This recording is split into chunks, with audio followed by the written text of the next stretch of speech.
Good Saturday evening to everybody. Welcome to the show. Welcome to a special Saturday edition of the Delver's Dungeon. And if you're confused, if you're wondering what it is exactly that's going on, well, in just a couple of minutes, you won't be. But of course, I want to welcome everybody here. And I'm kind of the guy doing the confusing. Bill Sylvie, aka the Dungeon Delver. Welcome to it.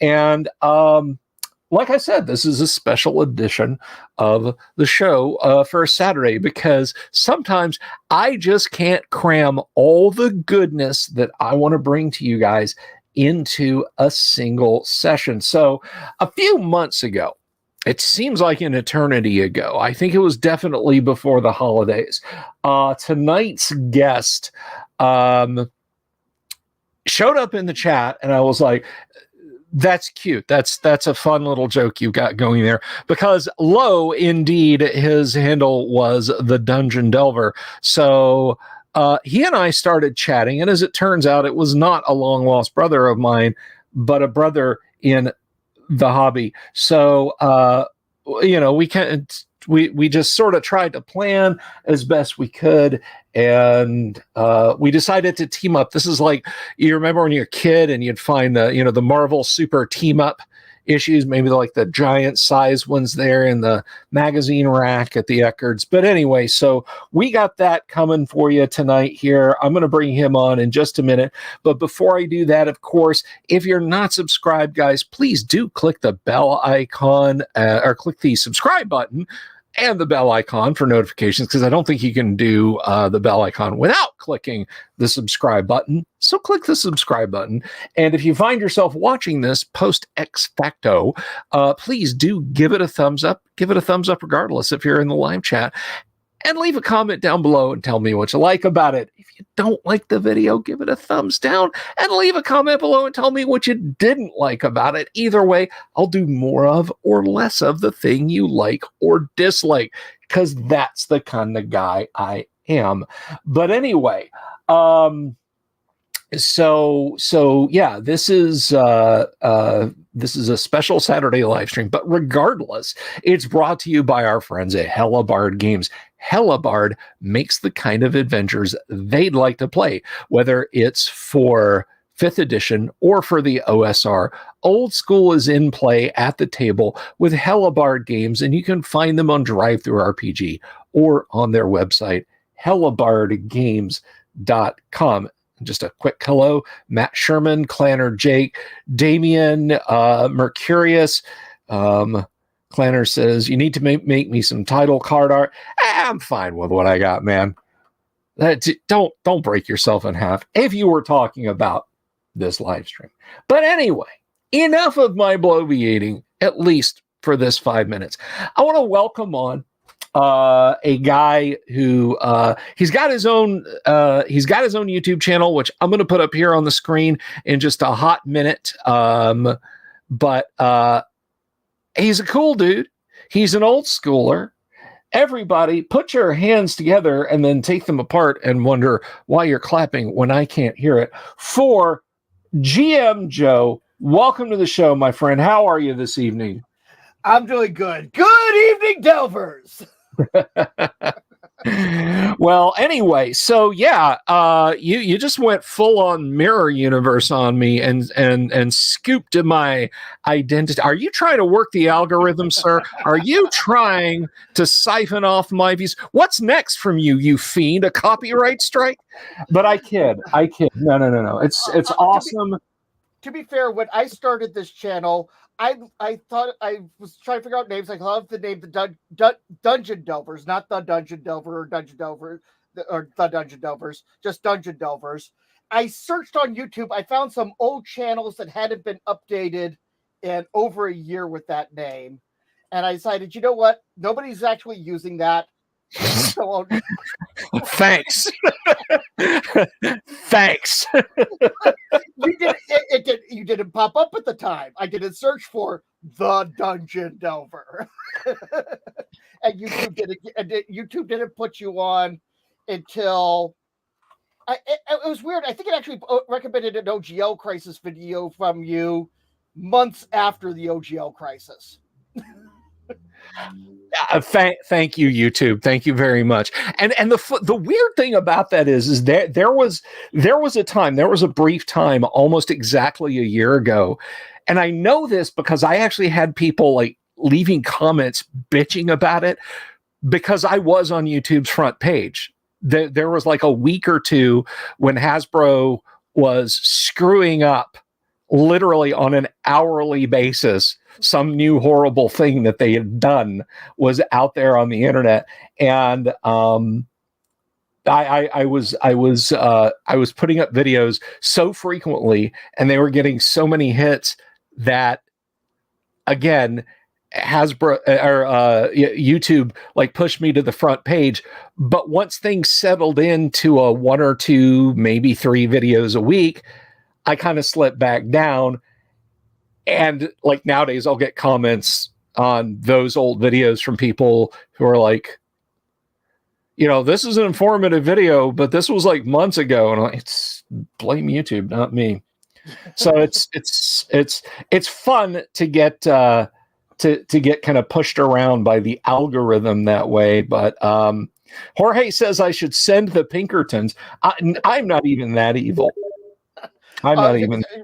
Real quick, that would not go well. My great grandfather was in the mining towns during the unionization process. That would not go well. Oh man, yeah. I imagine not. I would hope that you're prepared for any shenanigans like that.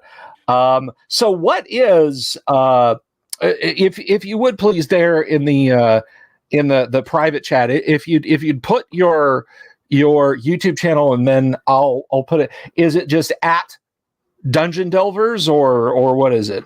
Yeah, I'll get it linked over to you. Okay, great, and then I'll put that up on the screen.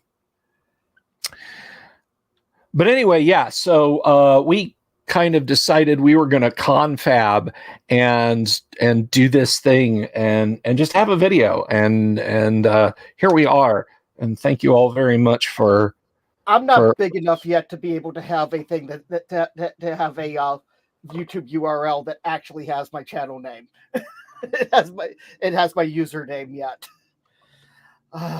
Same name, and they look similar. Hey, I'm sorry, I'm way more handsome.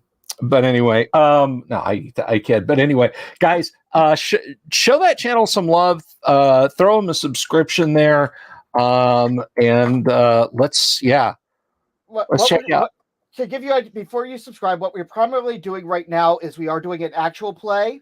Okay. And I am adding in, I do GM advice, player advice, news, and TTRPG history.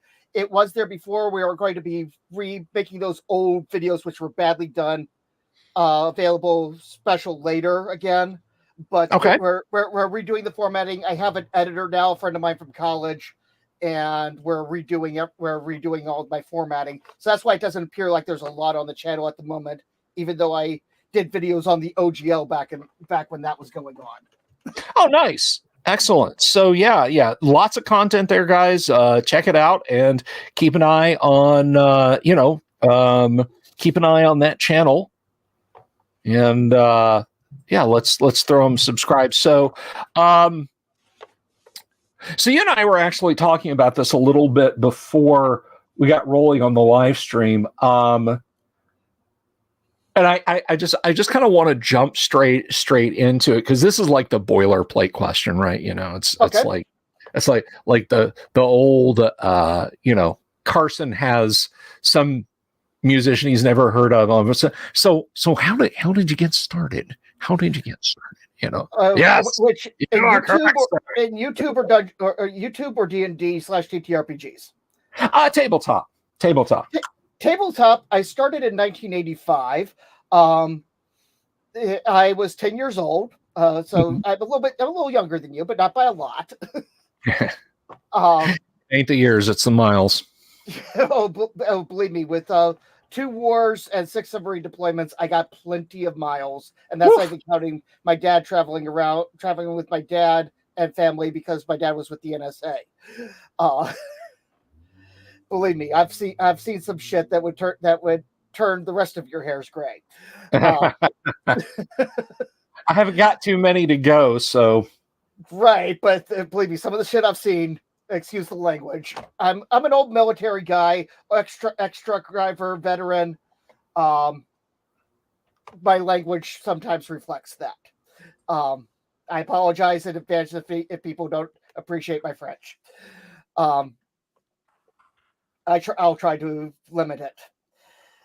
But like I said, 10 years old, 1985, I was at a flea market. We were selling, it was one of those church type flea markets that small towns have, where everybody sets up a booth and you sell old junk that was in your house. You know what I'm talking? Do you remember those from the 80s? Oh yeah. And was helping my parents out. I had earned some money helping my parents, and I went over to a booth. Next, they had all this Dungeons and Dragons stuff, which I'd never heard of before. Now, I had already read Lord of the Rings and The Hobbit, and I was already into Shakespeare. Real quick, I was reading on a fifth grade. In fifth grade, I was reading at a college, reading and writing at a college level. I pushed myself there in third grade because I decided I wanted to read Jules Verne's 20,000 Leagues Under the Sea and spent 6 months with that book in one hand and a dictionary in the other, figuring out what the hell he was talking about. Just because it was so fascinating to me. That's the type of nerd I am. Right on. But he had all these old modules, and he had something called the basic set and the expert set, and the modules themselves were a mixture of AD&D and BECME. I did not know this at the time. I just had them. I bought them with my money. Me and my brother took them home, and it was just me and my brother. We took turns DMing each other, and I believe our first ever adventure was Adventures in Dungeon Land, followed by Through the Looking Glass. If you know what I'm talking about. Yeah, I know those were very nearly the last things that Gary did for TSR module wise. Okay. It's just those happened to be my first ones. Not of course counting the starter adventure in the 1983 BECME Justice for Elena. The old school people here who played that set will know what I'm talking about with Justice for Elena. She was done dirty as fuck.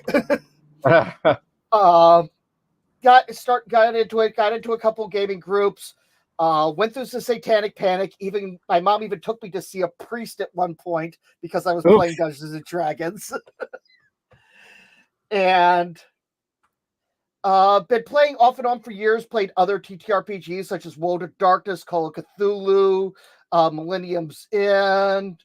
I could go on and on and on about all the different TTRPGs I've played in my time. Most of the time just one-shots, but I've played a bunch of things and owned even more. A lot of Palladium back in the day, much to my embarrassment nowadays, but I did play. I love my Robotech books. And I still liked their books just to read. Their game system was garbage, though. It really was. Yeah, I got to tell you, I have a good. I think they're over there somewhere where nobody can see. You can just see the edge of Kevin Simbeda's last attempted cash grab for Robotech / Macross, the RPG Tactics. But over on the other side of that, I have a bunch of his Robotech RPG books that were came into my possession, and yeah, wow, I loved looking at the art taken from the Studio New art books for Macross, and even like what's his name, Jeff Plug, who did some basically he redrew a bunch of the Macross artwork, and getting into the stories and the history and the setting and everything like that. But I'm sorry, Palladium system stinks on ice. Yeah, if you want to talk crunchy systems, Palladium Systems is the crunchiest of crunchy systems. Yeah. I mean, it is essentially a buddy of mine who was big on it. Actually, he's a fan of the show. He said, if you look at it right down to the weird, like even more granular alignment system, Palladium is really just an exceptionally house ruled AD&D. And he's not wrong. He's really not wrong. And the Palladium is exactly like something you would have come up with in late middle school, early high school. It's like, well, AD&D is nice, but what if it had blackjack and hookers? Yeah, exactly.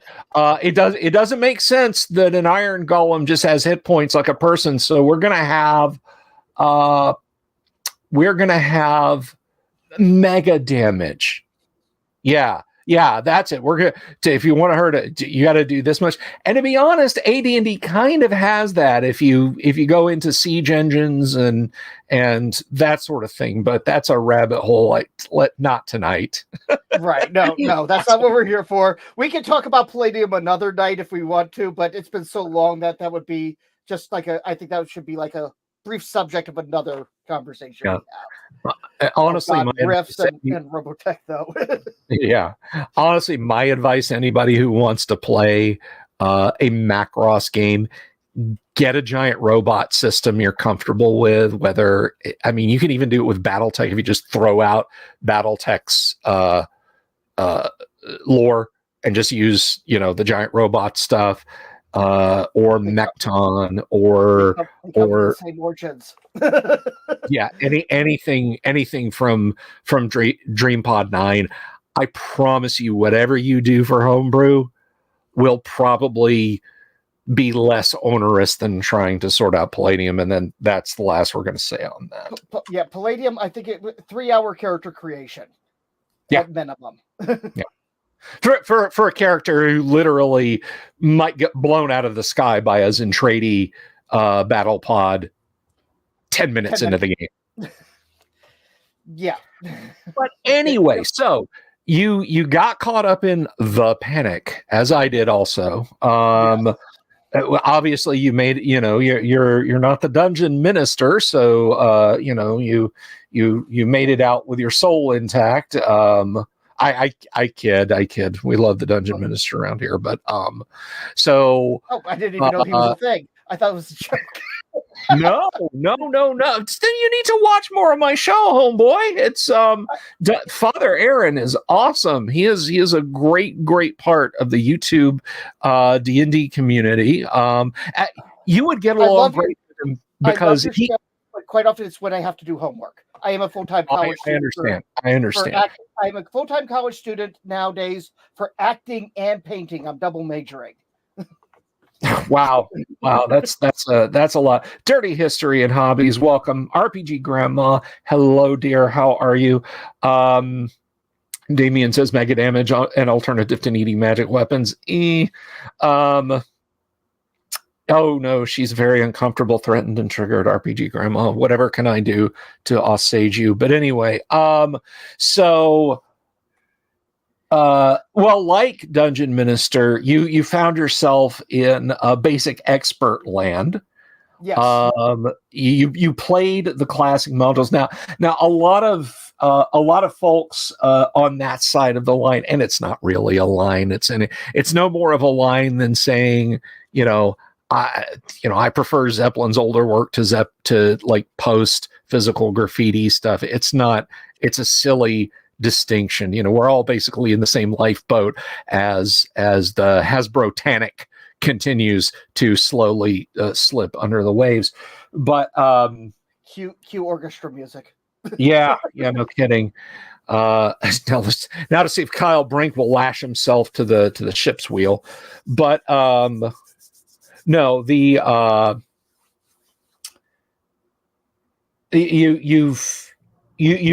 have you been playing like since have you just been like, the Flying Dutchman, or did you kind of pull away from it and then come back to it, or what is your praxis? Okay, so I've done some pulling away and coming back to it over the years, but it was mostly due to life. Not being when I was military, you didn't always have time, and it just kind of you got put on the back burner. But every so often, we people would get together, we play a game. But I was part of various gaming clubs, such as the Random Gamers Guild out of Oil City, Pennsylvania. Okay. And I've done a lot of things, stuff out in Washington State. I was part of groups up there. I've done DMing on occasionally, and spent a lot of time as a player throughout the various editions. I have played at least one game of first edition. I haven't really touched it a lot. I was doing Beckme, like I said, when first edition was big, but I've played every single edition of D&D except for the starting with first edition Beckme, and I do mean even fourth, which I actually think fourth gets a lot of hate that it shouldn't get. I mean, don't get me wrong, it's still new school D&D, but I don't think it deserves some of the hate that it gets. I do, but we can argue about that later. And the reason I think that is, I think a lot of the hate it gets is because because of their version of the GL scandal turned a lot of people off to it before it even got started. And then because of that, they dumped out a bunch of books that were low quality supplements. The actual system is not bad. It's just not the greatest. There's some good takeaways. I just don't think as a full system, it's great. I try to find the positive in every edition. I honestly do. But I also try to marry old school and new school. And that's what I'm doing now. I'm trying to make, I play actual play, which is an actual, to be different, it is an actual play with the intent of being a show. But it's still as deadly. There still could be a TPK. And if there is a TPK, I'm not stopping the TPK from happening. And my players know this, and my viewers should know this. Well, no, I think that's great. That is the right approach to take. Of course, as folks in the audience know, we have 2 to 3 game streams a week here on the show, and at any time there could be a TPK. We had a de facto TPK. So this should be in your nomenclature, Joe. We had a mission kill. Okay. We had a mission kill because the last character standing retreated out, and Mark's character actually on our Tuesday night game, and he was like, "This character is retiring. This is he has decided this is too deadly." So like we re-rolled new characters, and that's when we started our playthrough of Keep on the Borderlands. But I tell everybody, this is critical real. This is how tabletop RPGs are. Sometimes I got one guy out sick, I got one guy having technical problems. We go with a smaller group, and sometimes the sessions are shorter, which is how it should. And that's what we just had to do this week. It won't show up for this episode. This session won't show up that we filmed this morning. Won't show up for 2 more weeks. But I had one player out sick, one player having to do a job thing. It just I can't pay these guys at this point. Yeah. Would I like to get to the point that I could pay my players? Absolutely. I would like to be making enough money on my channel that I could actually pay these people because they're working hard for me. Good. Really, yes. And I'm not talking just playing the game. They are all busting their butts behind the scenes for me. Because my players decided that I should do a YouTube channel and put my game out there. Yeah. Which is different. Go on. Oh, no, I was just going to say, hey, as much as I slag on Critical Role and everything, dude, that is an exceptionally good grift. I take my hat off to Matt Mercer and company. If I woke up tomorrow and Twitch was pouring like $9 million into my bank account for what I was doing, hell yes. You know, I mean, no, the nice thing about I will say this about Critical Role. He is running a real game. I figured out what he's doing though, and it makes sense. They discuss certain story beats they would like to happen beforehand, but they don't. But the actual roles and everything are real. It's not scripted. It's just there is some discussion beforehand about things that might happen without spoilers for the players. That's one step over the line for me. I mean, I've said, look, we don't have table reads. We don't have, discussion. I think the closest we've ever come to, a fan favorite was a couple of years. God, I can't even believe I'm saying that. A year and change ago, when Todd was playing in our Gamma World game, he ran a mutant, a 2 foot tall, basically a pill bug. He described his character as looking like a pill bug, and named him Bogo Jorts, and that was an audience favorite, and people are like, I would totally buy Bogo Jorts merch. Well, he died. He got irradiated when the party blew up a hospital's power reactor and is kaput. So but yeah, no. I don't hate. I don't hate the job that Matt Mercer is doing. The guy works. Yes. And the thing is, his style, which is similar to what I do at the moment for my current game. I'm going to be honest with you. We have to do that. You have to do that for what we're doing. I know you're doing something different, and I 100% like and respect what you're doing. So don't take that the wrong way either. No, and I don't. You have to have the right players for what we're doing, because otherwise there's too much metagaming. And my players don't metagame on that. So I'm comfortable with that. That's one area even though I've heard some people complaining, oh, Matt's players need to read the player handbook. They're doing so much shit and they're not metagaming when we know they have to have some idea of things that are coming up. Yeah. And they're not metagaming it. So you know what? My hats are off to those people. They are doing a damn good job for what they're doing. Yeah. I just, again, the step over the line for me is table reads, and what I lean more into, I think the audience is the problem. The audience is my problem with Critical Role, to be honest, is that their expectations have grown and grown and grown to the point that it has started to seep into it hasn't started. It has seeped into D&D, and they're, one of my guilty pleasures. This is my, box of Whitman's bonbons that I really shouldn't be eating on a nearly weekly basis, but I do anyway, is I will put on D&D horror story channels on YouTube in the background when I'm doing stuff around my office just for noise. And there is a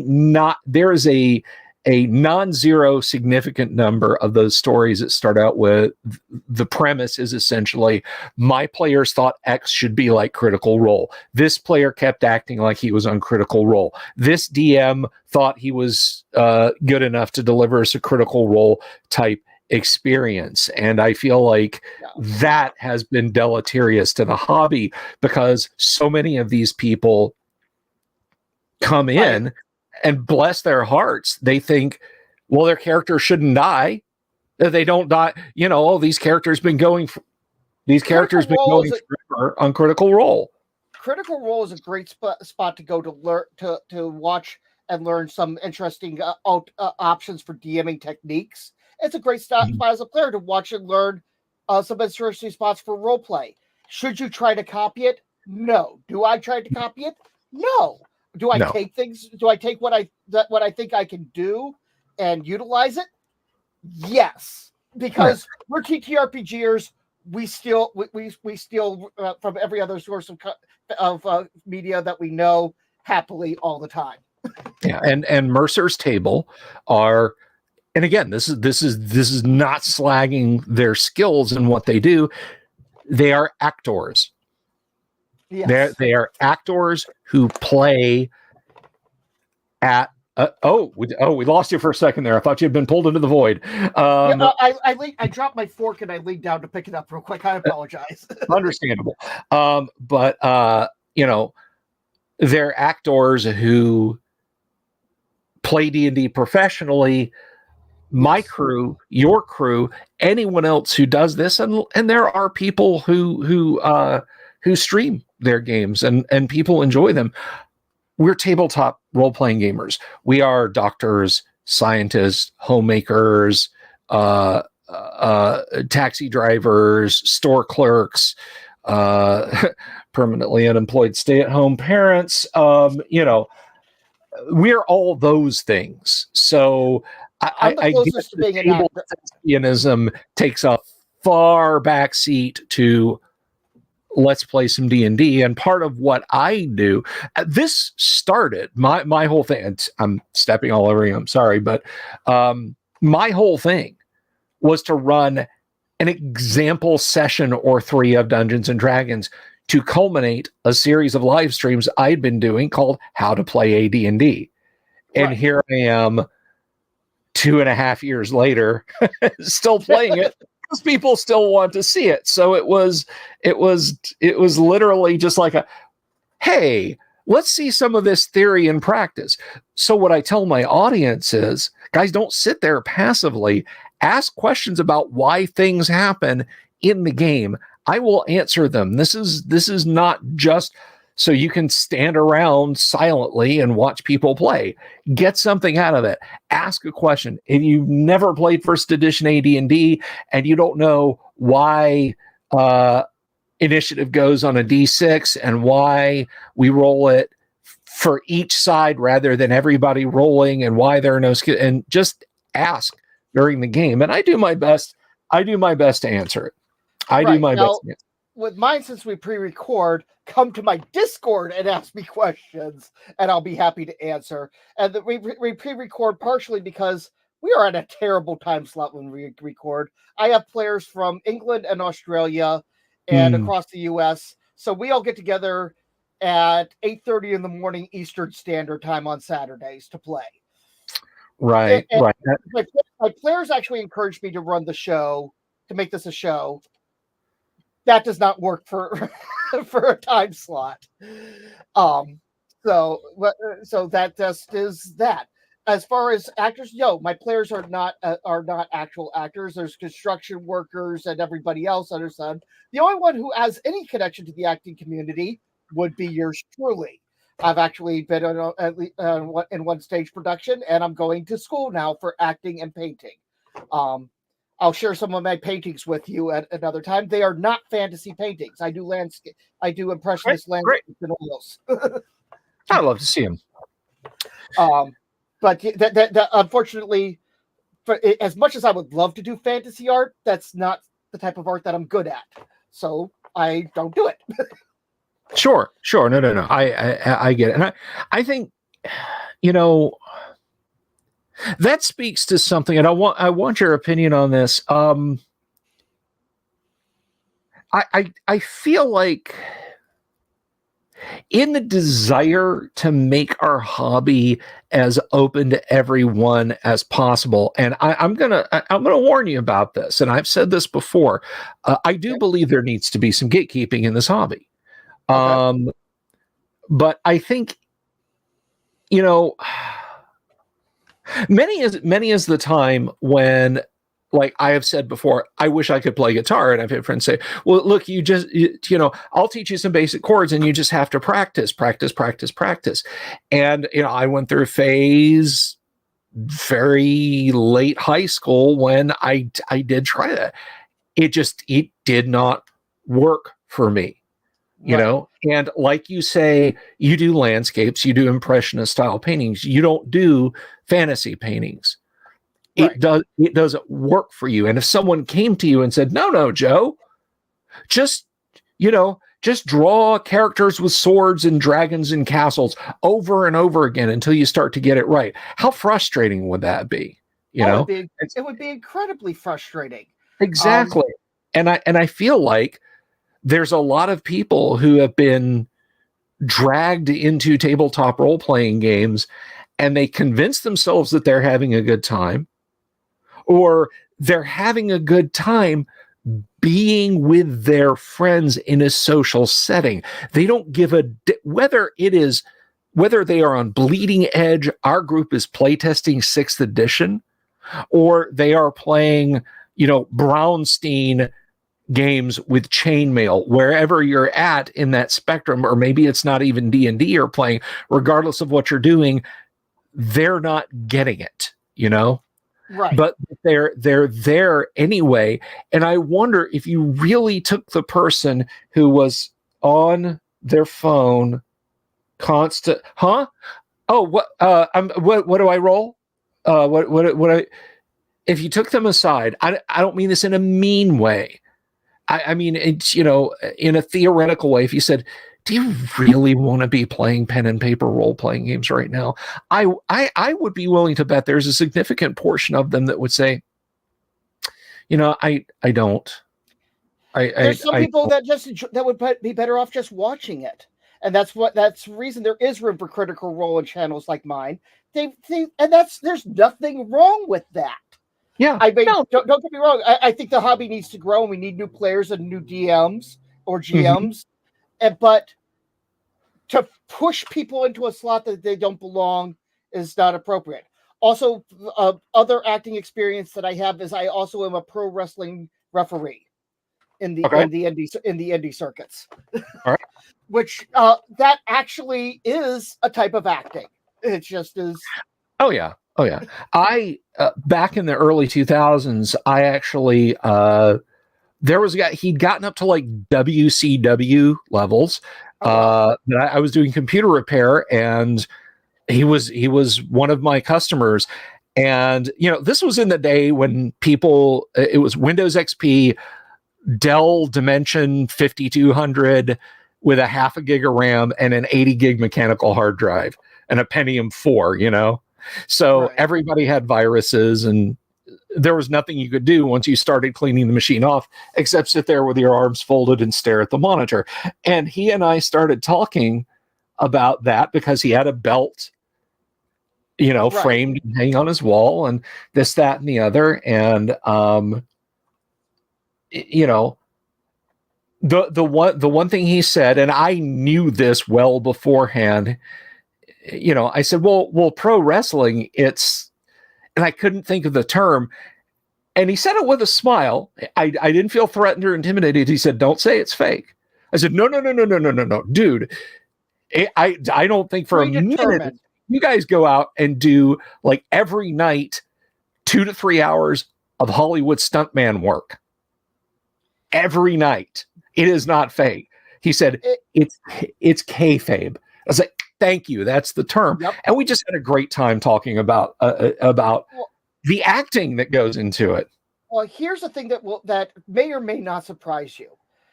A lot of pro wrestlers, even at the big leagues, are either D&D or video game nerds. I can absolutely believe that. That does not surprise me for a minute.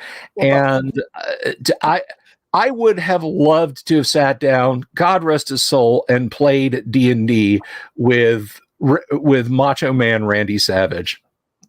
My paladin walked into the dragon's lair. He draws his sword. Oh yeah, the dragon looks at the paladin and is like, brother. I told you not to come in here, brother. But you came in to my lair.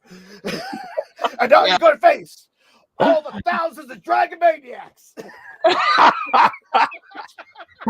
I can absolutely believe that they'd be into that. And I have a friend of mine, or when you go to a new promotion, the first thing you do is character creation. Yeah. What's your deal? What is your deal? And it's the same thing. It is LARP. Yeah. It is LARP, but high contact LARP. Yeah, high contact. I'm going to tell you straight up. We hit each other where it's safe to do so, and we will hit each other hard. No, I absolutely believe it. And are those guys athletes? You better believe it. I started out as training for wrestling as even at too old an age. They switched me over to referee, but I still have to take all the bumps and know how to do all that type of stuff. Oh, sure, yeah. I've seen the scenes where drop something there. I've seen the scenes where referees have gotten not wrapped up. Yeah, exactly. And I don't feel like there's there's not a moment going on there where you guys are not precision Grandma, it's out of print, but you can find it on Amazon. There is actually a pro wrestling TTRPG out there. I've heard of it. I have vague memories of it now that you bring that up. Yeah, there was a wrestling TTRPG, and that's pretty meta. Pretend to be someone who's pretending to be someone. Right. Down here in Central Florida, and I'm going to take just a hot minute to shill. If you make it down here to the Orlando area, you've got to go to Gods and Monsters. It is an excellent comic game shop with a bar in the back. If you make it down here, first drinks on me. They used to have a bigger location, but their previous location was in a former Boot Barn, if you remember those stores, and they had enough space that they could roll their racks back and have events in the store. And one night they had a kaiju class wrestling match. And it was while I was there running a D&D game. And it is to my eternal pride that I was not so distracted by that I stopped paying attention to the table while I was running a D&D game, because it's wrestling, but they are in kaiju costumes and there's cardboard terrain all over the arena. Right. I have some great stories of old school D&D that I can share with you. Go ahead. Like back at the Random Gamers Guild, we had a character that was on tap for people visiting the club, and it was AD&D, and this was a human warrior by the name of Ugg. Ugg had 18,100 strength and 6 intelligence. And it'd be like, you'd be like, Ugg, go break down the door. And I'd be like, Ugg, break down door now. Once in a while, Ugg's 2 working brain cells would connect. And this is what the speech would give to every player playing him. And he'd always get played the same. But every so often, Ugg's 2 working brain cells would connect and Ugg would be like, Ugg, you break down door. and the entire party would be like, Ugg, you're thinking again. You asked us to warn you when you were doing that. And then it would be, Ugh, sorry. Ugh, break down door now. I love it, man. I absolutely love it. I've had a lot of fun with the character who is low intelligence and plays it for yucks, not plays chaotic stupid with it. It's like, right. That's the worst. Perfect character for a visiting player. Yeah. Simple to play. Another fun one was late 90s. A friend of mine that had been part of the same guild had gone to a convention. This was second edition, post Bard's Handbook. And in the Bard's Handbook, there was a particular variety of bard that if he died, he was allowed to sing one final epic ballad, no matter how badly he got killed. Okay? I'm really not kidding. This was an actual thing in the rule books. And so my friend had gone there, and he was at a convention gaming table. Which, by the way, everybody, I will be at Gen Con this year running games for AAW games. Excellent. But he was at a gaming table there, and his character, this type of bard, died. And he had two 2-liter bottles of Mountain Dew next to him. It might have been 3. Uh-oh. And he starts up with, "This is the song that does it." Oh, no. Oh, no. No. A DM from another table came over and was like, "You're healed. Shut up."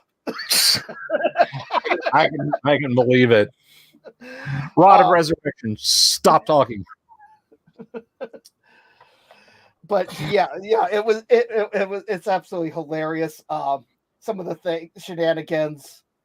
In my own game, a few sessions ago, I planned out, and this is what I mean with, even though it's a show and we do talk about some story beats, you still never know what the hell is going to happen.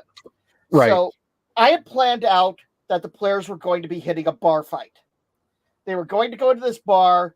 I have one of my players is a female drow playing a very angsty late teen female drow, and in Rise of the Drow, which is absolutely hilarious. But this absolute drunk comes up and hits on her, and she did exactly. I'll say this: that character did exactly as expected and decked the drunk. And 10 of his friends stood up, and the bar fight was about to happen until our Goliath barbarian stood up and decided to have this incredibly eloquent speech that talked the entire bar out of the bar fight. Completely out of the blue. I even was like, okay, make a persuasion roll at disadvantage because they're fighting drunk. And then he rolled an 18 and a 20 on the dice. That's amazing. That is amazing. You love to see the dice telling a story that neither you nor the players were please stop falling off. That neither you nor the players were expecting, or at least I do. I do. I love it. Yeah. I've seen stuff. I had a situation. I told the audience about this.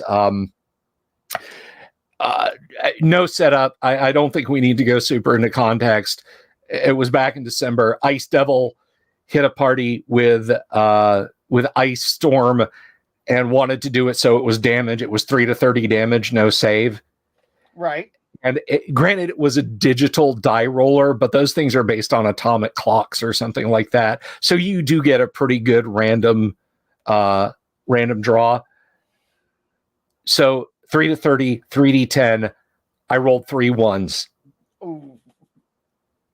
An 11 hit die monster from the coldest pits of hell did 3 points of damage, and he literally never got another shot off. I can't believe it. There were 11 people in the party, and they dogpiled him so quick that it just, what I thought was going to be the big boss fight, what I roll out in the open. It was Nick Guerre. It was all over in a heartbeat, and that's just one of those things that is. Yeah, I did that to a I did something like that to a storyteller in Mage the Ascension one time. I walked into what his planned big boss fight was, and I looked at it and was like, I have medicine 3. Can I tell where his heart is? And can I do? And I basically gave this major boss a heart attack by making a little 1/4 inch area of his heart move at a different speed than the rest of his heart, and just completely decimated his boss fight in seconds. And it's like, well, what am I supposed to do now? Yeah, that's just one of those moments as a DM. You just got to roll with it. So, you had mentioned you're in school. You're studying the arts, which I think is a fantastic pursuit. True Renaissance man. You have been here and done that. A warrior poet, if you will. But we were talking before the show started. You've gotten some interesting emails from someone whom we all know, and I put this in massive air quotes, love. Tell us about that. Well, back when I lived in Washington a long time ago, with an much older email address than I have now, I had signed up for job information from a particular company out in Renton, Washington. Okay. And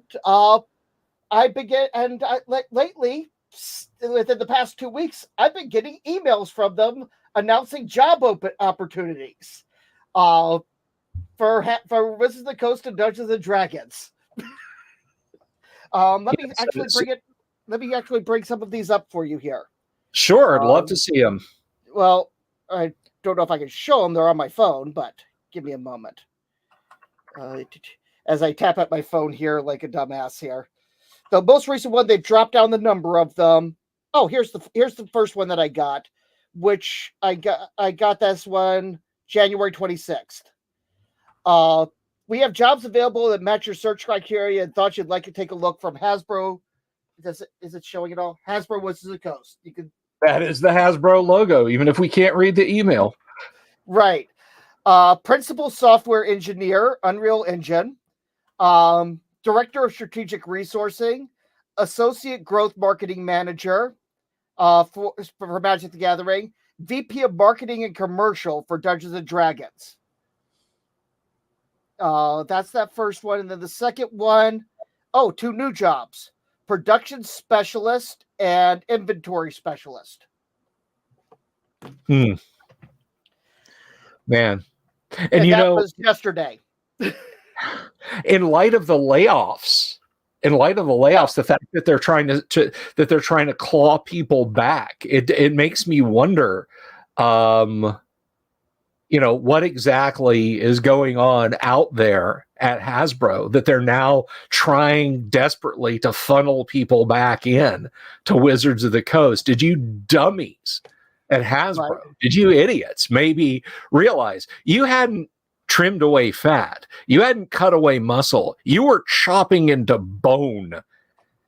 Right. The one that really raises my eyebrows, though, is the VP of marketing and commercial for Dungeons and Dragons.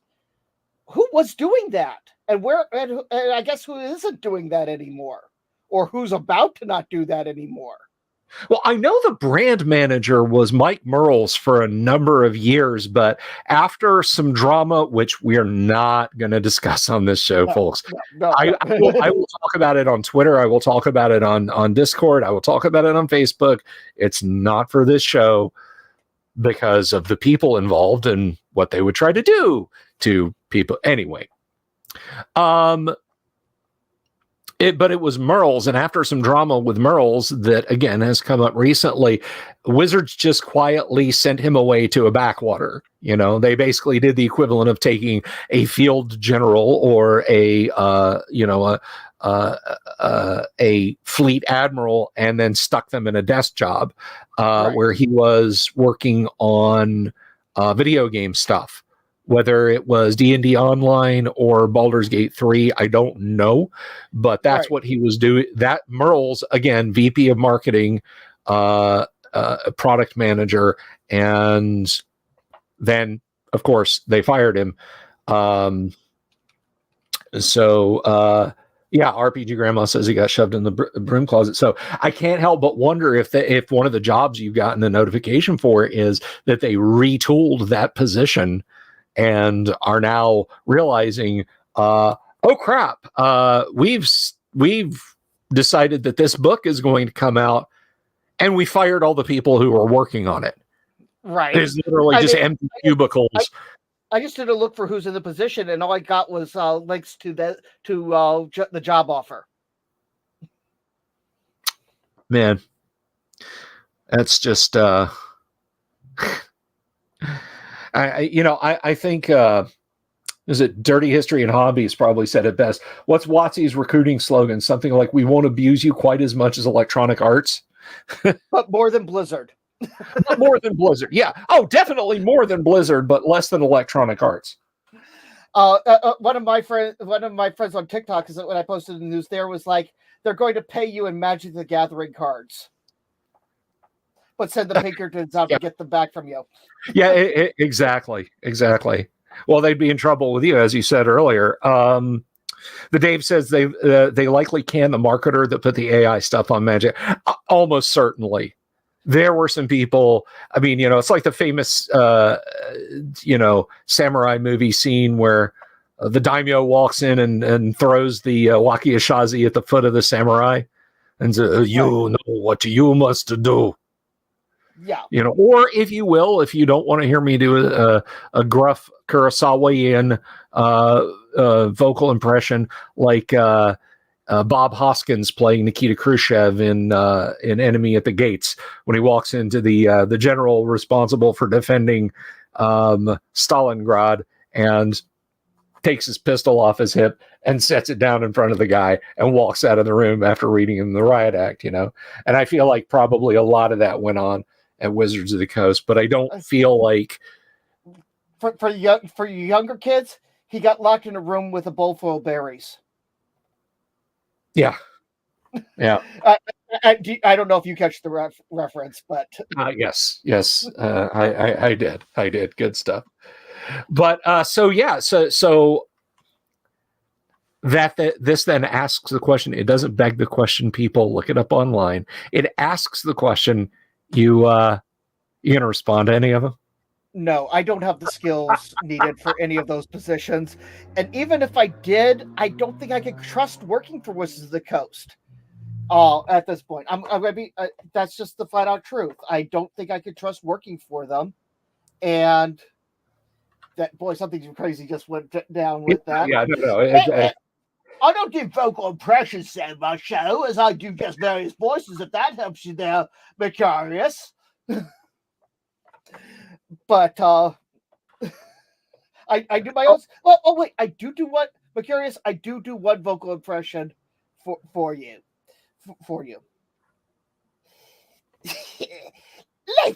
Life isn't a joke. It's the punchline.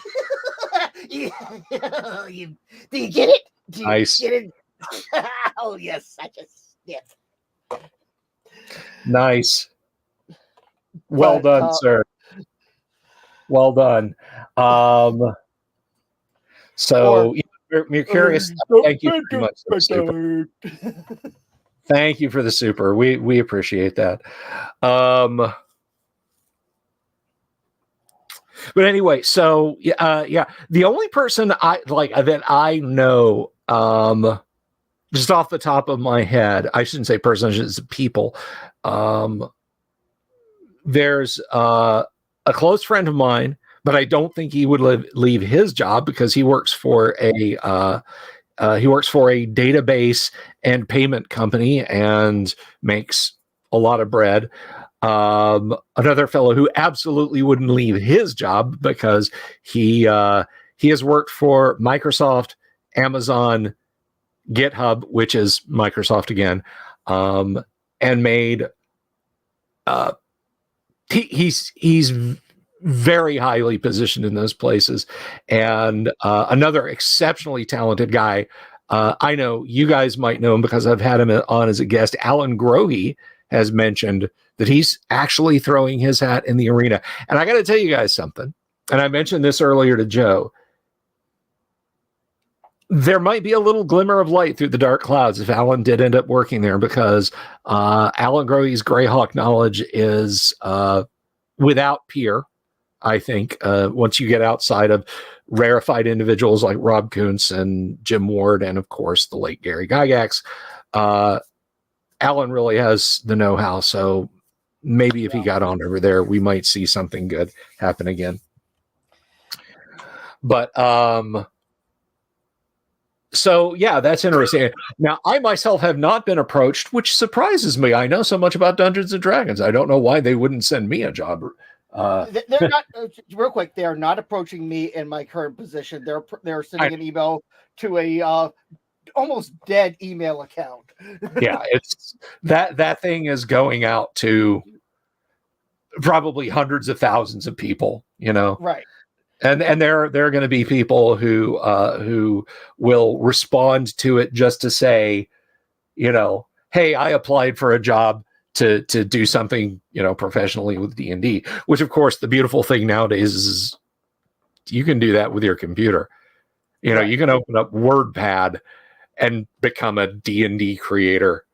So if you're out there whimpering and looking at these jobs, kids, going, oh my gosh, I really could, I really wish I could, I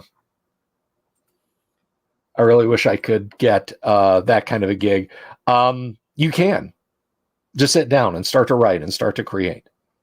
Some of it you might need to do some college work for some of these gigs. Some of these the gigs that are hiring right now at Wizards are all C-suite. I'm just going to tell you that they are C-suite jobs. You're not going to spend 6 hours a day playing D&D at these jobs. Yeah, no. These are C-suite jobs. Yep.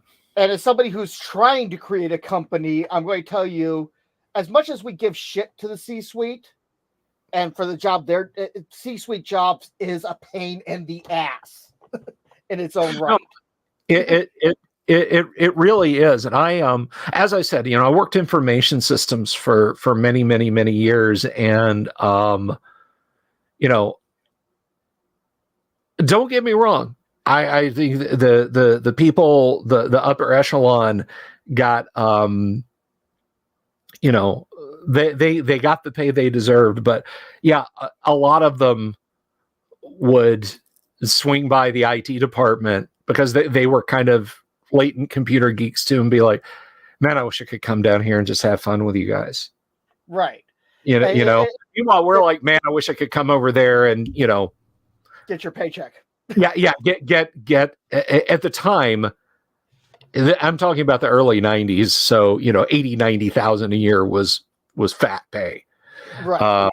Now that's more of a like upper middle class, but, no, that's actually getting to be lower middle class nowadays. Yeah. It's that bad. Yeah. It is. That's what I was making as a truck driver, and it's lower middle class. Yeah. It's, things are grim out there, but at the same time, I mean, I think you wind up, it depends on what your definition professionally of latitude is. Like back in the early 90s, I work from home was just like, what, did you break both your legs? Right.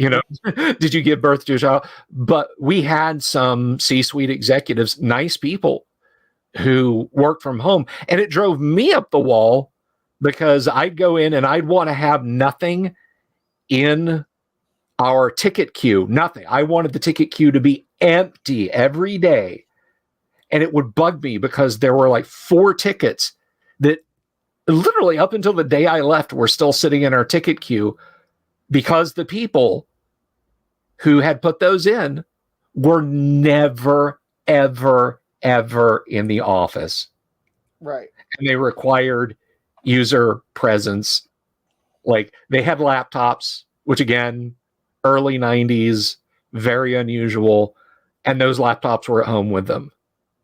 The type of work we're doing even just now, me and you, was not really thinkable back in the 90s. Oh, good Lord, no. We got, I mentioned this before. Unfortunately, my streaming doesn't really work for me to get to talk to this guy anymore. But I had a boss when I was at that company who taught me how to set up and configure a Polycom system, which was a video conferencing. And this was a $200,000 rig, so we could talk to our San Diego office. Yep. And it went over like dual ISDN, 128K their way, 128K back. And it was horrifically expensive. It cost thousands of dollars every month just to have the bandwidth. And like that junk is like dollars on eBay now. Like if you want a Polycom system and you want, would you? Yeah, exactly. You'd have to be a weirdo nostalgia freak to just want a Polycom system. But I was mentioning what you just said, what we've just been talking about, what we are doing, because you're in Pennsylvania, yeah? Yes, I'm in Pennsylvania. You're in Pennsylvania. You're at 1080p. I'm at 1080p. Everyone is watching us in 1080p. That is a 4K. Or at least 720. 720. That is a 4K camera. Yes. And it's going out over so much bandwidth that my daughter is probably playing Overwatch right now. My oldest daughter is definitely streaming something right now. And my wife is definitely streaming something right now. And we're experiencing no slowdowns. That was science fiction back then, you know? It looked like my head drum. Yeah. No, that was literally like William Gibson level cyberpunk back then. And I remember the day we got from 3Com as a sample a card you could plug into a laptop in the little PCMCIA slot that would let you wirelessly network. And we were all just like, you mean you could just walk around with your laptop and it just like over the air? I still remember the first personal computer we got, and my dad upgraded it almost immediately with a 16K hard card, because that was all the storage we would ever need, because they would never write enough programs to fill it, according to him. Oh yeah. The old what was it? I remember seeing these in old computer mags, and I'm sorry, folks. I promise we'll talk about RPGs again in just a minute. But it was sorry, guys. Intel. It was one of Intel's projects you could get for an Apple computer. And I was a Commodore 64 guy. Still greatly love those. But you could get like you said, a 16 kilobyte bubble memory card to pop into your Apple II, and you had 16 kilobytes of storage. Even when you turned the computer off, it stayed in there. That was high tech, man. And that was our solid state drives back then, you know? Right. Now, I this is a little late, but if I where we were talking about it, but I sent it to the wrong channel. I just sent you an example of one of my paintings, so you can see what I do. Okay. Oh, you sent it over to the Discord or your DM? Oh, okay. I got you here. Oh, that's nice. Let's show that. You want to show that? Absolutely. Yeah. Okay. Let's check this out. This has got this has got a nice Oh, okay. Let's see. So to make sure I'm not too zoomed in there, let me bring that down. My paintings are designed to be looked at from at least 6 feet back, usually. Okay. All right. So let's take a quick look at this, and this is one of Joe's paintings. So we'll stop talking about. Let's see. Sunrise on the lake. Sunrise on the lake, folks.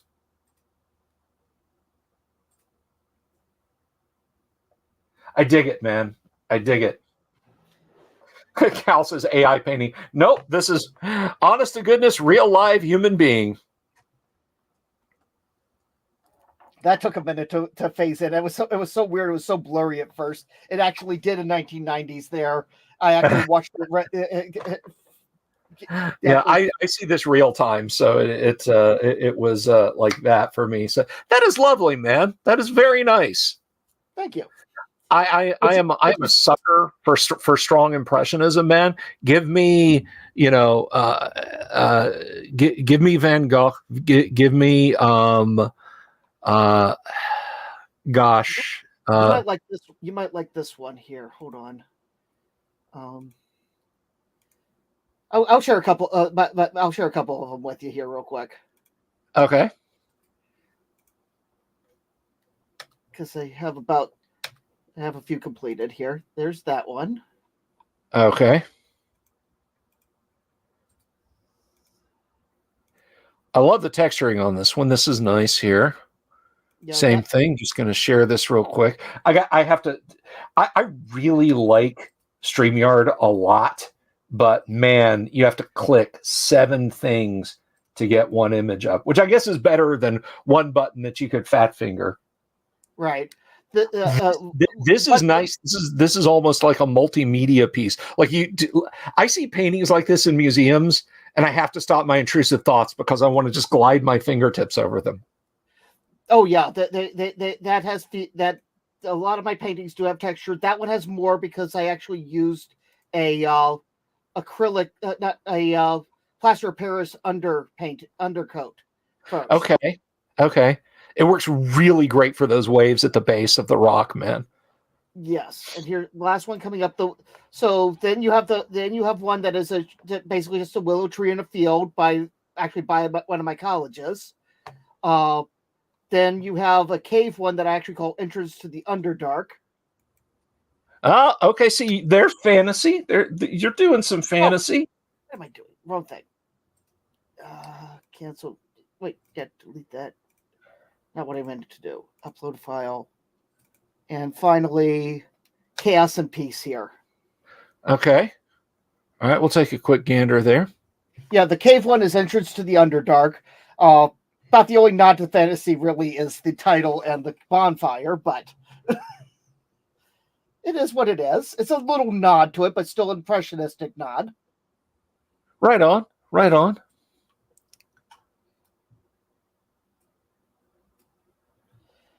I didn't even get to see most of this because I was busy bringing them up before you. No, that's okay. It's fine. It's fine. Do you have, obviously Impressionism is your school, but do you have a favorite artist, one that is more than any of the others? Honestly, I hate to sound basic and cliche, but Van Gogh. There's nothing wrong with that. There's absolutely nothing wrong with that. And if you haven't seen it, and not just to you, but to everyone else, one of Akira Kurosawa's last films was called Dreams, and it was an ensemble piece of short films. Joe, if you haven't seen it, I think it's up on YouTube. Go watch Crows. I will definitely watch that. But this is completely off topic. Now we're way off base. But there's new information about Van Gogh.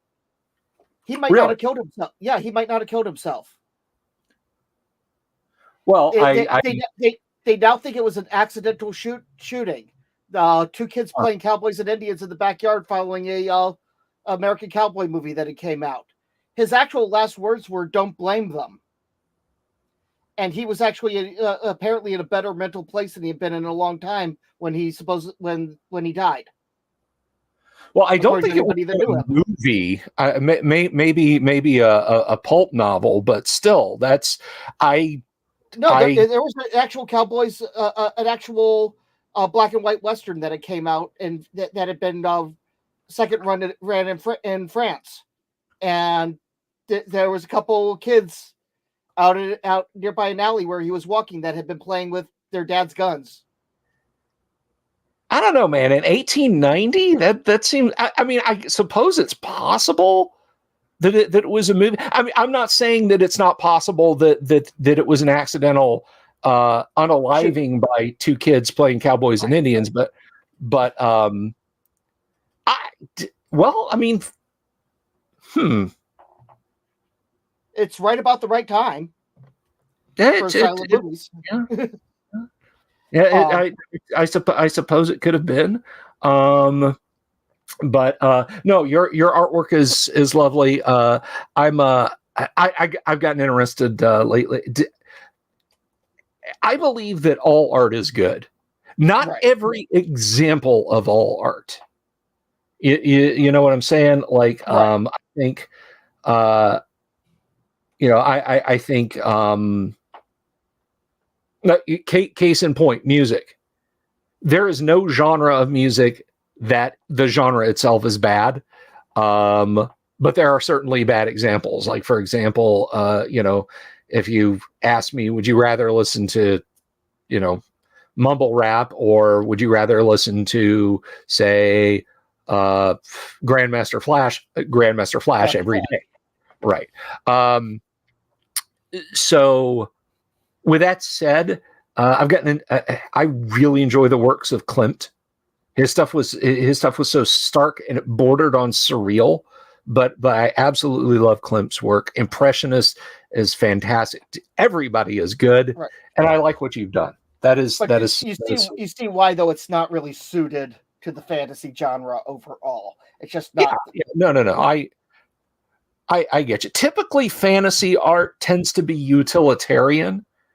It's a Right. book cover. It's an illustration in a book. It's it's a comic panel, something like that. Even though a lot of folks, Frazetta, Vallejo, Rowena, and so on, did paintings just for visual pleasure that were Right. in that genre. But by and large, it tends to be utilitarian. So you don't really want to leave a lot open to interpretation. You're doing the cover for Starship Troopers.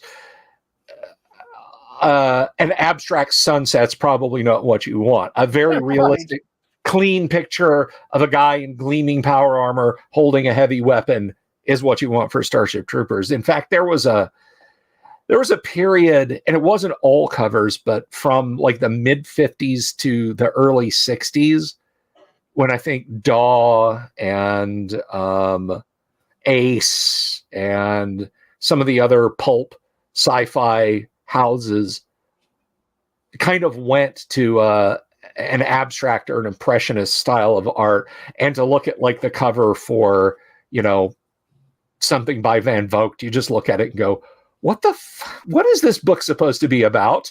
Right. I guess I'll just have to read it.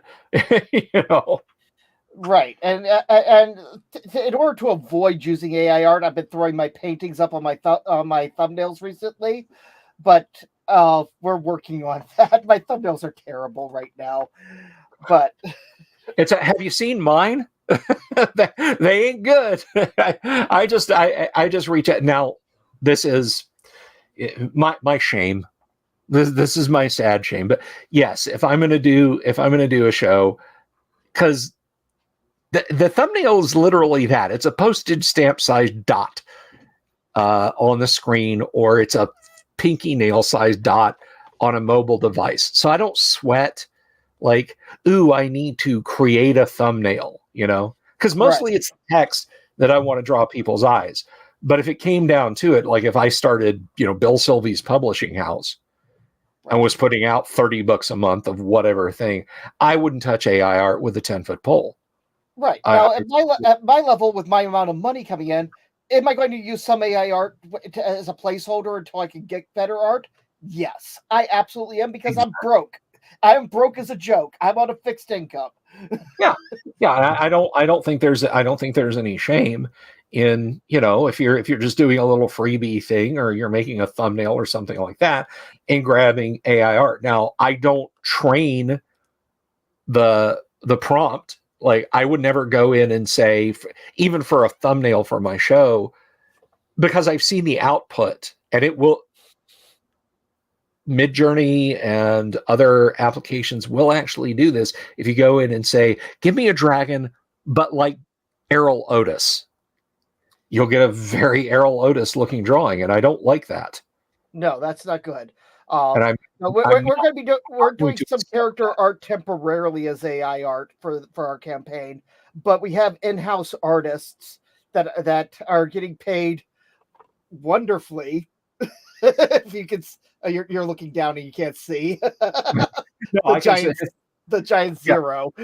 yeah, But they're I love, my friends are wonderful. They are absolutely wonderful. yeah, But I wish I could. I need to get big enough that I can pay them, because they do a lot of hard work for me. yeah. I mean, that's And the flip side. the reality is, even before I end up getting paid from this, if we ever do make money, they're going to get paid, and I'll be the last one to get paid. Well, that's a very decent approach to take, and I applaud that. But yeah, I've had Errol Otis on the show, Dave LaForce, Tracy Lesh has been on here many times, and it's kind of funny, because I almost want to invite the artist Darlene from TS. I want to have her back on the show, but the artists that I have talked to, 201, they're not fans of AI art, and I don't blame them Yeah, in I the don't least. blame them either. Like Yeah, I said, I use it because I have to, because yeah, I'm flat broke. But when I don't have, as soon as I don't have to use it anymore, I'm not going to. And as soon as I can replace anything that I did use it for, I will. And that is just the fact of it. Or where I can. Obviously, old videos, you can't. It's kind of hard to go back in and change the player backgrounds behind their heads and things like that. Yeah. I mean, I had a situation arise. I'm not going to bore you with the details. The audience knows what happened, but I did not shut down this live stream, and I went on about my business after the show. I went over to my studio PC on the other side of my office and brought up a video and started watching it while I have a 7-speaker surround in my office. So the camera was off, but people were still hearing that. Oh, and no. I started getting texts from people. It's like, you are still streaming. We can hear the video you're watching. So, I had to go in and chop out like 15 minutes of somebody else's video that was tacked to the end of my video. And I was in a tizzy because the YouTube video editing tool is crap.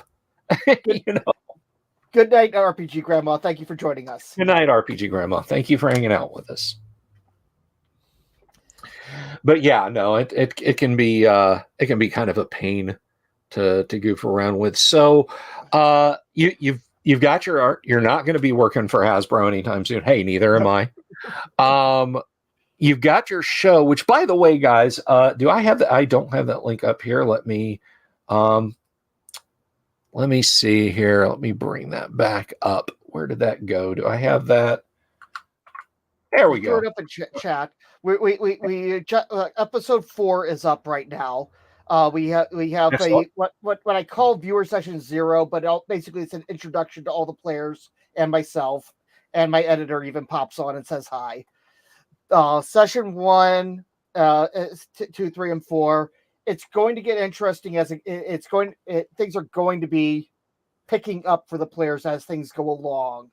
There's going to be a lot of interesting things. We actually have an introduction by Ed Greenwood in episode 1. Unfortunately, episode 1's had technical difficulties outside of that, and has some of the worst sound quality you could possibly imagine. We ended up having to use the main file got corrupted, and we ended up having to use our backup recording. Oh no! Yeah. Well, guys, Dungeon Delvers at 196 subs. Let's see if we can get them up to at least 200 before the bottom of the hour. I know there's 4 of you out there who are just loving this content and you want to see this guy. 197. 3 more of you guys. Come on, there's 3 more of you folks that I know want to subscribe to Dungeon Delvers. Please watch the show. Even more than subscribing, watch the show. Yeah. And I got to tell you, I mean, we were talking a little bit about algorithm earlier. If the 5, whatever it is, 5,400, whatever it is, people that have subscribed to my channel, if those people actually came back and watched more than the one outrage video that I did when Hasbro and Wizards started making a perpetual habit out of screwing up, it would be enormous. It doesn't help just to subscribe. You gotta watch the videos, guys. Right, and we purposely did this. We play in 4-hour sessions, which is the standard D&D session. I think everybody can agree at this point. I to be fair though, I do remember 6 to 8 hour sessions and even some 12-hour marathons back in the day. But don't let me interrupt you real quick. I'm going to paste this up on the screen. Not that you guys should stop, but take a look at that. Woo! There you go. That's a Delver effect, man. Thank you. I'll give it to you. Thank you, everybody. 200 subscribers. We appreciate it. Keep it going. Keep it going. But what was I saying? Damn it! Now I forgot. I don't remember. Doc Flamingo says we got to watch. Yes, you have to watch the videos. Yes. You don't get credit for being at church, just being on the mailing list. You got to sit through the sermons. Yeah. I remember. In order to make it more digestible, we film in 2-hour blocks, which also gives us a little more flexibility if somebody has to leave and life interferes. but we film we play in 4-hour blocks, but we film in 2-hour blocks. I think we can all agree that 4 hours is effectively the standard D&D session anymore. Though I'm sure you remember the 6, 8, and 12-hour marathons. Oh yes, oh yes. My daughter was. I had my daughter at 8, 9 years old playing in some of those all night marathons with me. Not all the time, but she occasionally did.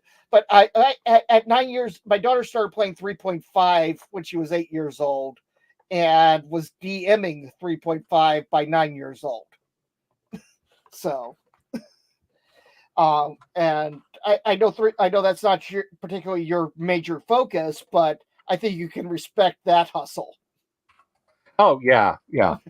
Hey, if you're out there working, I mean, if you're really out there and it's at least honest work, I respect the hustle, man. I absolutely respect the hustle. The adventures were hilarious. Were so simplistic, but they worked.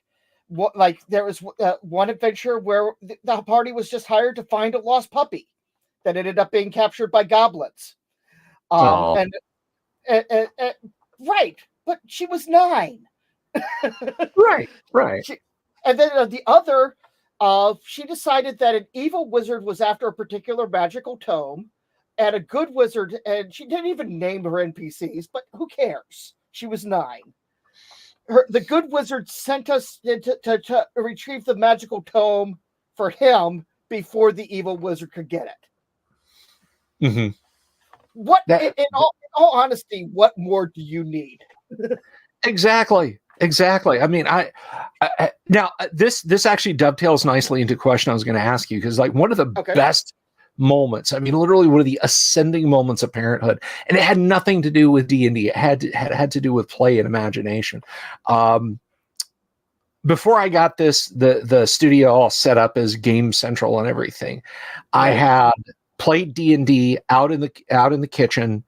The table was covered with Dwarven Forge and minis, and my daughters were like 5 and 8 at the time. And one Saturday morning, my wife got up before me and then came back and woke me up and said, "Come here, be quiet." And so I came down the hall and I looked in the kitchen, and my daughters were playing in the Dwarven Forge. And they had their little hard plastic My Little Pony miniatures in the Dwarven Forge, and my oldest daughter was just making something up and having my youngest daughter just pick up a dice and roll it. And no rolls were bad, but they did this for probably another 10 or 15 minutes, and it was absolutely wonderful. It was one of the best moments ever. My kids were having fun with their toys, with my toys, and they were doing imaginative tabletop RPG stuff. It can be so much fun to see things like that as a parent. And where that dovetails into less parenting and more about that, are you a miniatures and terrain, or miniatures and battle mat, or theater of the mind? What do you do at your tabletop, and what is your preference? Okay, well, I am an old school war gamer as well, but I do like my miniatures. I do like a miniatures and battle map when I'm playing in person. This campaign, for what I'm doing it on Foundry VTT. I miss playing in person with a tabletop of miniatures, but my schedule does not allow the friendly local game store usually. My hours just don't coincide with their hours. But what I'm doing mostly is battle maps and tokens on Foundry VTT now. Okay. I am going to be playing around with a little bit with a 3D dungeon for certain special dungeons, but for the most part, it's just battle maps and tokens. And that's and me doing that is once again a nod to the fact that I am trying to put on something for an audience. But at the same time, I think my players will enjoy all of a sudden going from a 2D environment to a 3D dungeon. I think they'll enjoy that. Oh yeah. Oh yeah. See, I'm kind of on the in between. I will actually, and I keep saying I'm going to do this, and the audience is probably like, yeah, when, Bill? But for some of the games I've streamed, and for my Monday night game, which is not streamed, it's literally just me and my friends, but we do play virtually. It's Dwarven Forge minis and camera, and I'll have all that stuff set up. But like I say, it would be nice. But I have players in the I have one player that is in the UK. I have one player that's in Australia for my show. I can't.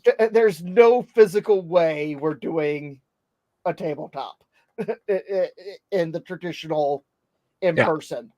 But just because you're using a VTT doesn't mean you cannot have a fairly authentic tabletop experience. It just depends on how you use it. That's something I will get so far up the noses of my fellow grognards about that I will have to stand on their chest. It is not turning D&D into a video game to use a VTT and play remotely. That's just the nature of the world. Would you rather no Dungeons and Dragons and never meet cool people, or would you like to game with people in Australia, the United Kingdom? We had a while ago, and I hope you're still out there. I hope you watch sometime. I don't remember your handle, but we had someone from Taiwan watching the live stream one night, and that was wonderful. I would rather be able to interact with these people in a way. And as far as long distance gaming not being D&D, that's bullshit, because guess what? Tim Kask got his job at TSR after playing D&D with Gary Gygax by telephone. I was expecting by mail, because play by mail was a big thing back then. Nope. But Tim was in the Twin Cities. I mean, and this is back in the early 70s, dude. You know what well, no, this wasn't even long distance companies. This was AT&T. You know what that must have cost him back then? Oh God, I don't even want to think about it. That would have been insane. Long distance bills was horrific. I will say when we first started, we were trying a lot of the automation, but all of us as a group, my players and me, decided it was better to pull back to almost minimal automation for things that Foundry offered, and just use it for the character sheets and for the dice rolling. Unfortunately, and I do want to say, all of us would absolutely love to be rolling physical dice, but that would require additional cameras and, in some cases, additional housing for every single one of my players to do.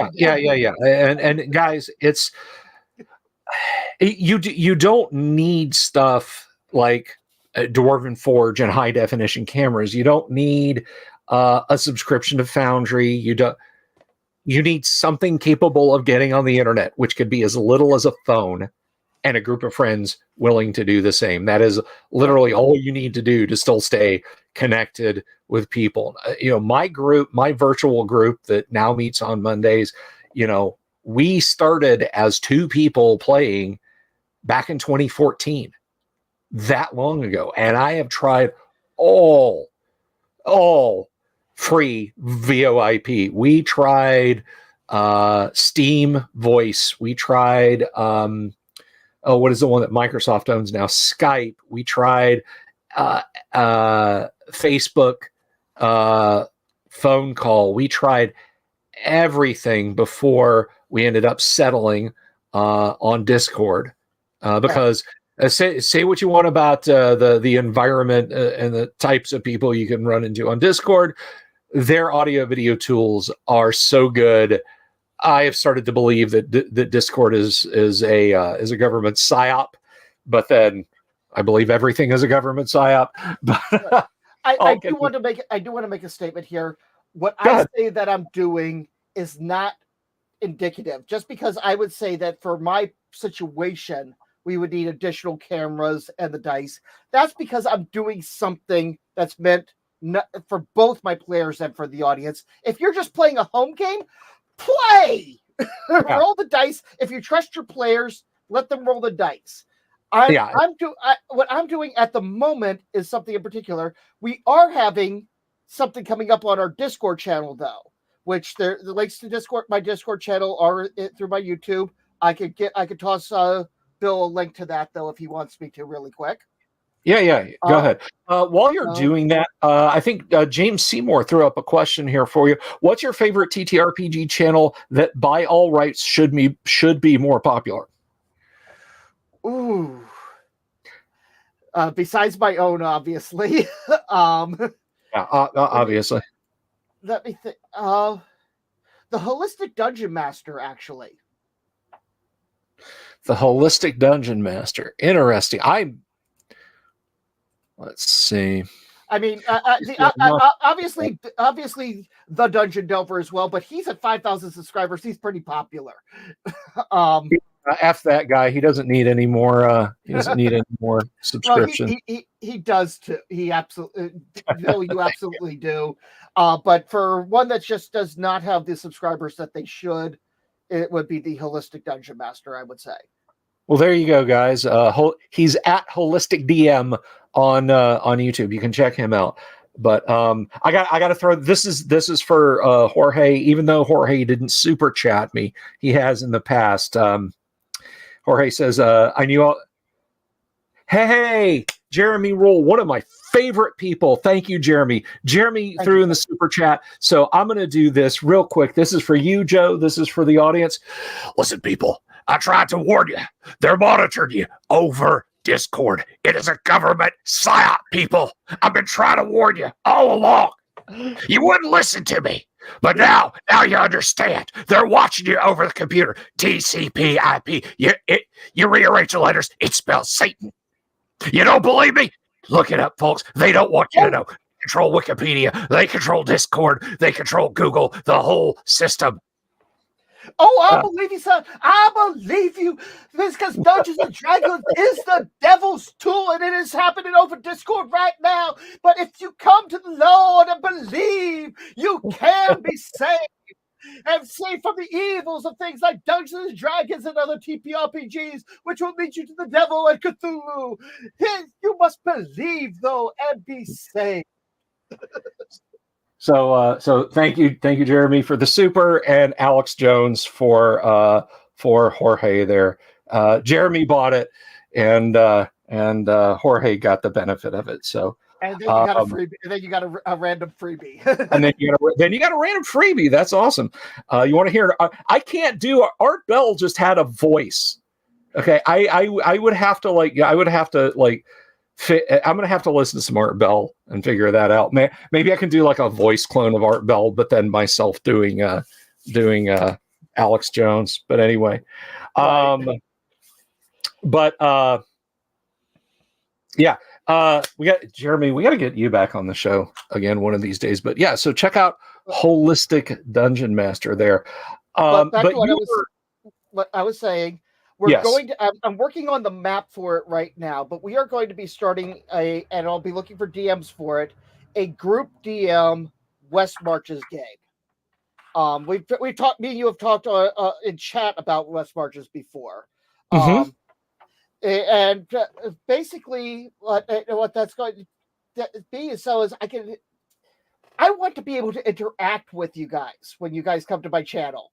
I don't want to be Critical Role where we're 10 levels removed from you and you have to pay me a cameo to show up. I like interacting. Part of what makes this special is interacting with all of you, and maybe even getting to game with you. Will I eventually have a Patreon and everything? Yes, I kind of do now. It's free because I don't have anything on it, and we're trying to work out those technicalities right now. I'm still learning what I'm doing with all of this, but I want you guys to come and interact. And if you want to run a game, if you want to come on Dungeon Delvers Discord and run a game, message me. You can run a game. Absolutely. Hey man. Hey, we can make this happen. We can make this happen like a super group. That's not even, if that's the West Marches, or if you just want to run your own. If you want to have your own and run it under the Dungeon Delvers banner, as long as you're not going to do anything that is going to bring the wrath of the internet down on us too terribly, then we'll work that out. I want this to be Dungeons and Dragons is a community, and TTRPGs is a community, and I want the Dungeon Delvers channel to be that a hub for that community. Which, because Wizard sure as hell is dropping that fucking ball. I mean, seriously, they have such a platform for creating a community, and then they don't, and that bothers me more than anything else. I think it's mind-boggling. It really is. Why they, and yes, I said bottling. Why and how they do the things they do. Let me tell you something. We had Stephen Radney Pierce on this show. He was a developer for Wizards of the Coast for a long time. He inadvertently, accidentally triggered Wizards of the Coast into pulling all their PDFs offline for like 7 years. Why Dungeons and Dragons was not available digitally. He didn't run out and say, hey, your stuff's being pirated, you need to shut this down. He went out and said, make all the old editions free. Do you know how much goodwill you would generate if you're not going to support it? Just put it up there for free. Charge $0. Let people download it. And he was told by the powers that be at Wizards of, Stephen, you don't see the bigger picture. Yeah, I honestly, I think Wizards is making it free would be good. And if they didn't want to do it free, it's digital nowadays. Make all the older products digital. I realize they're drive-through RPG. I get that, and I love our drive-through RPG for that. But if Wizards actually did it and released official digital editions from starting all the way back from 1973 and everything, released all the old modules, everything. Do you know how much money they would bring in doing that? I mean, it would the goodwill. It is the 50th anniversary of Dungeons and Dragons. Now, look, Absolutely. whether you believe Dungeons and Dragons was released on January 26, 1974, or February 9th, 1974, there are differing schools of thought. My buddy Paul thinks it was February. I'm actually inclined to believe it's February based on his evidence, but that's neither here nor there. Regardless of that, you would think that Wizards of the Coast would literally be pouring buckets of Dungeons and Dragons out right now. They're not. They have one thing. They have one thing that is classic tabletop RPG planned. They have a book. Trashes it in it. They have a book coming out in June, I think. Yes. That is a history about the development of original D&D. And right off the bat, as you say, Chris Perkins said, you can take the same journey I did and look at this and ask yourself, how is this a game? Dude, okay, we're well past the watershed, so just 2 words for Chris Perkins. Fuck you, Chris. Yeah. I've gotten enough supers to cover the tiny bit of ad money this video would have gotten. So sincerely, Chris, fuck you. That is what Wizards is giving us for the 50th anniversary of Dungeons and Dragons. A book that they will probably... The only thing I could think he's thinking of, and this is me being generous as fuck, is that he was thinking about how it actually had to use the chainmail rules at the same time for the super early stuff. Yeah. And even the rules say, hey, if you don't have the chainmail rules, here's this system you can use at E20. Yeah. By modern game design, does it break a lot of rules? Yes, absolutely it does. But I'm going to tell you flat out, it created the system that those rules were that modern game design is built off of. Yeah. Even if it is, let's just say for argument's sake that it is virtually unplayable by today's standards. Okay. It still is the foundation that today's came off of. And to disrespect it like that, I'm not trying to be an old grognard. Like I said, I play 5e. I do try to marry old school and new school. My game is a lot deadlier than 5e has any right to be. Even though, actually, my players have started complaining about the superhero aspect, finally, of their characters. It's like, I've been trying to tell you guys this for a while. But it is what it is. And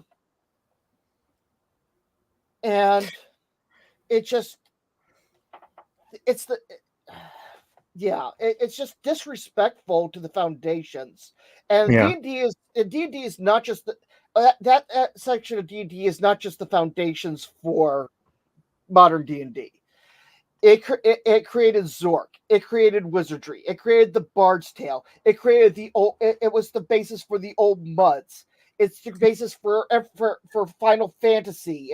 All of them. It creates the Gold Box series, the Eye of the Beholders, the original Baldur's Gate, the new Baldur's Gate, all of that, and so many more. Borderlands owes its existence to D&D. I can name so many games, and I'm on my soapbox here, and I know it. And I'm sorry, Bill. No, that's fine. That's fine. I have guests on to let them talk, man. I have guests on to let them talk. I mean, and I like to have cool people on the show, and that's what you're here for. Don't apologize.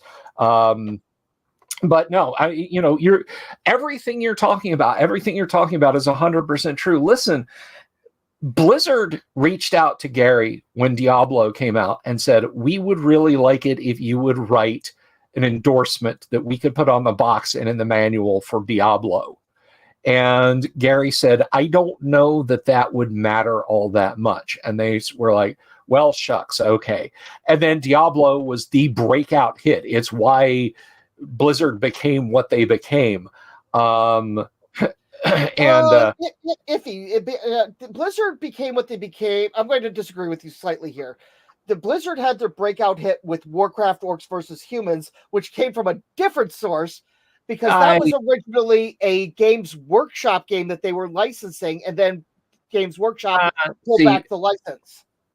I feel like the Diablo, but again, we'll agree to disagree. But I was never a Diablo fan, so that might be coloring my opinion.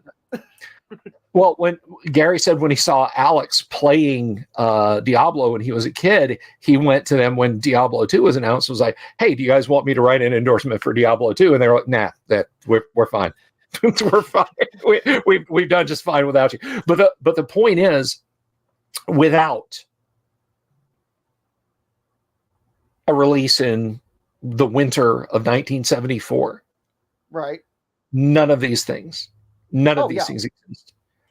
I mean, World of Warcraft wouldn't exist. None of it. Zork, Colossal Cave Adventure. The creator of Colossal Cave Adventure said it was based on two things: his and his wife's love of spelunking and his and his wife's love of playing Dungeons and Dragons. So much media is predicated on this simple game that came out of an unemployed cobbler's basement in Wisconsin. Who is a Jehovah's Witness. Exactly. It might get people's back up that I don't mention Dave Arneson. Of course, Dave Arneson was important to the evolution of Dungeons and Dragons. Okay. But the fact remains that when that game was released, everything changed. And the fact remains that Wizards of the Coast have been bad stewards of it. I don't think anyone can make the argument that they haven't been bad stewards. There was a brief period in 2014 when they began to apologize for what they had done with the release of 4E and the removal of the classic D&D stuff, when they did the AD&D reissues, right? When they brought stuff back, that they were really building goodwill. And the early development cycle of 5E was, we're going to include options. So if you want to play this like AD&D, you can't. I remember that. And all that got thrown out before it got released. It did. Wizard. Okay, so let's discuss some TTRPG history for those that don't know it. TSR was also not the greatest custodian of Dungeons and Dragons uh, to begin with, particularly once Cynthia Williams. Am I getting that one right, or did I just say the No, new one? Lorraine Williams. Lorraine Williams. Sorry, I'm getting my Williams mixed up. That's fine. Just rest assured that nobody with the name Williams should have a hand in how D&D is run, and go forward from that. Been bad. When Wizards of the Coast took possession of D&D in 2000, in roughly 2000, I believe it was. I mean, some old Grobnards may have their problem with 3.0 and 3.5, but it was a very popular edition, and people really enjoyed playing it.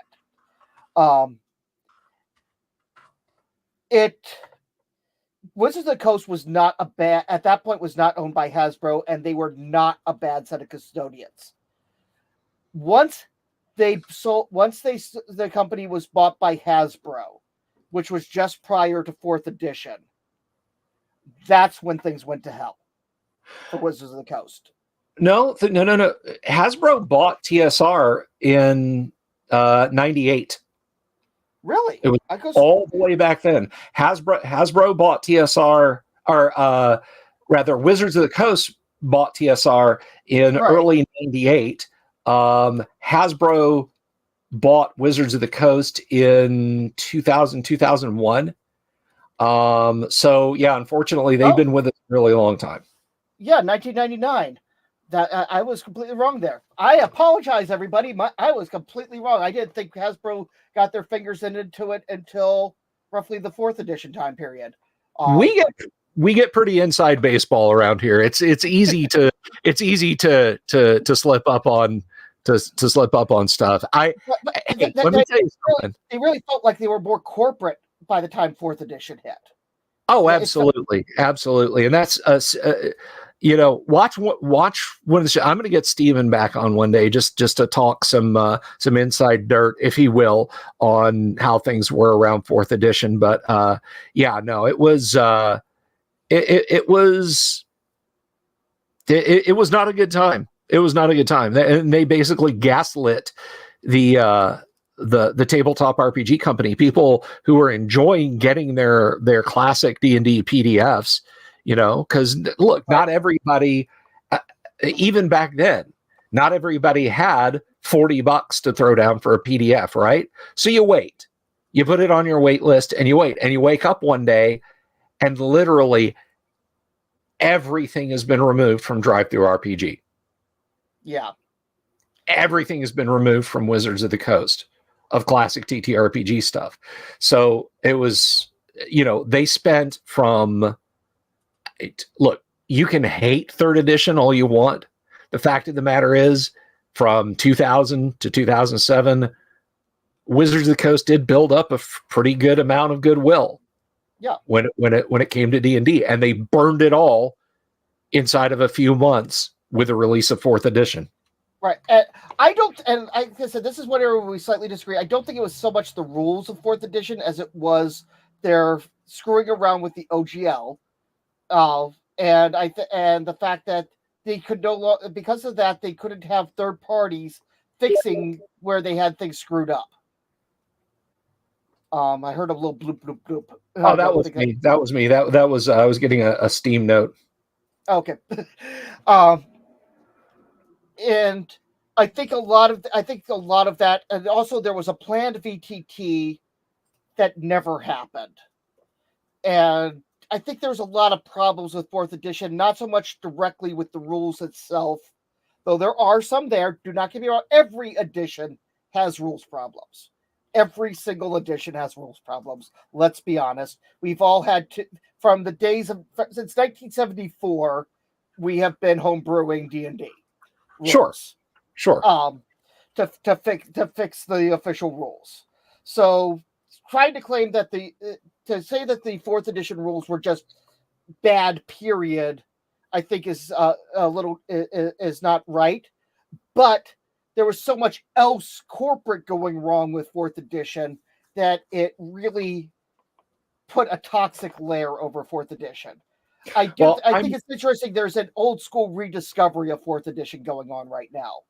Well, that scares the hell out of me. But first of all, I'm going to disagree with you about the 4 rules. If they had released 4th edition and said, "Hey, we've got a new edition of D&D coming. What we're going to do now is we're going to release a beefier set of miniatures rules called D&D showing my old schoolness there, D&D Tactics." Right. And that had been 4th edition, I would have been fine with it. I think 4th edition was very ill thought out. I think their combat was amazing. And see that goes back into what I didn't like about it. But one of the things I didn't like about it. But let me just say this. Their marketing of 4th edition out of the box, that was dead on arrival. You don't start off your marketing with, "Hey, all of our customers who've been loyal to us for decades, you were dumb. The way you played the game was dumb. The old game was bad. This is the only right way." Clearly, nobody at Wizards of the Coast understood the Osborne effect. And the Osborne effect is when you tell everybody the old thing is bad, don't get it, the new thing that's coming is better, because they stop spending money while they're waiting for the new thing to come. Right. Let me clarify when I say 4th edition combat. 4th edition combat was the best for a DM to plan a combat. That's where it was absolutely brilliant. Well, to be fair, 5th edition's DMG is one of the worst DMGs I have ever seen in my entire life. Do you know what I'm talking about? Hit me. I want to hear. I want to hear it from you. So what would you expect out of a Dungeon Master's Guide when you open it up? The first thing, let's just say you were planning, you have never played D&D before, and you bought the 3 core books, right? Mm-hmm. Where would you, as a DM, expect to go to learn how to run the game? Well, as a DM, you'd want to go to the Dungeon Master's Guide, obviously. Right. What do you know what the Dungeon Master Guide does absolutely none of? Teach you how to play 5th edition? Yeah. The first thing it has some additional rules in chapters 8 and 9. I believe it is. I don't have it on me at the moment. But it starts out, chapter 1 is creating a pantheon of gods for your game. Man.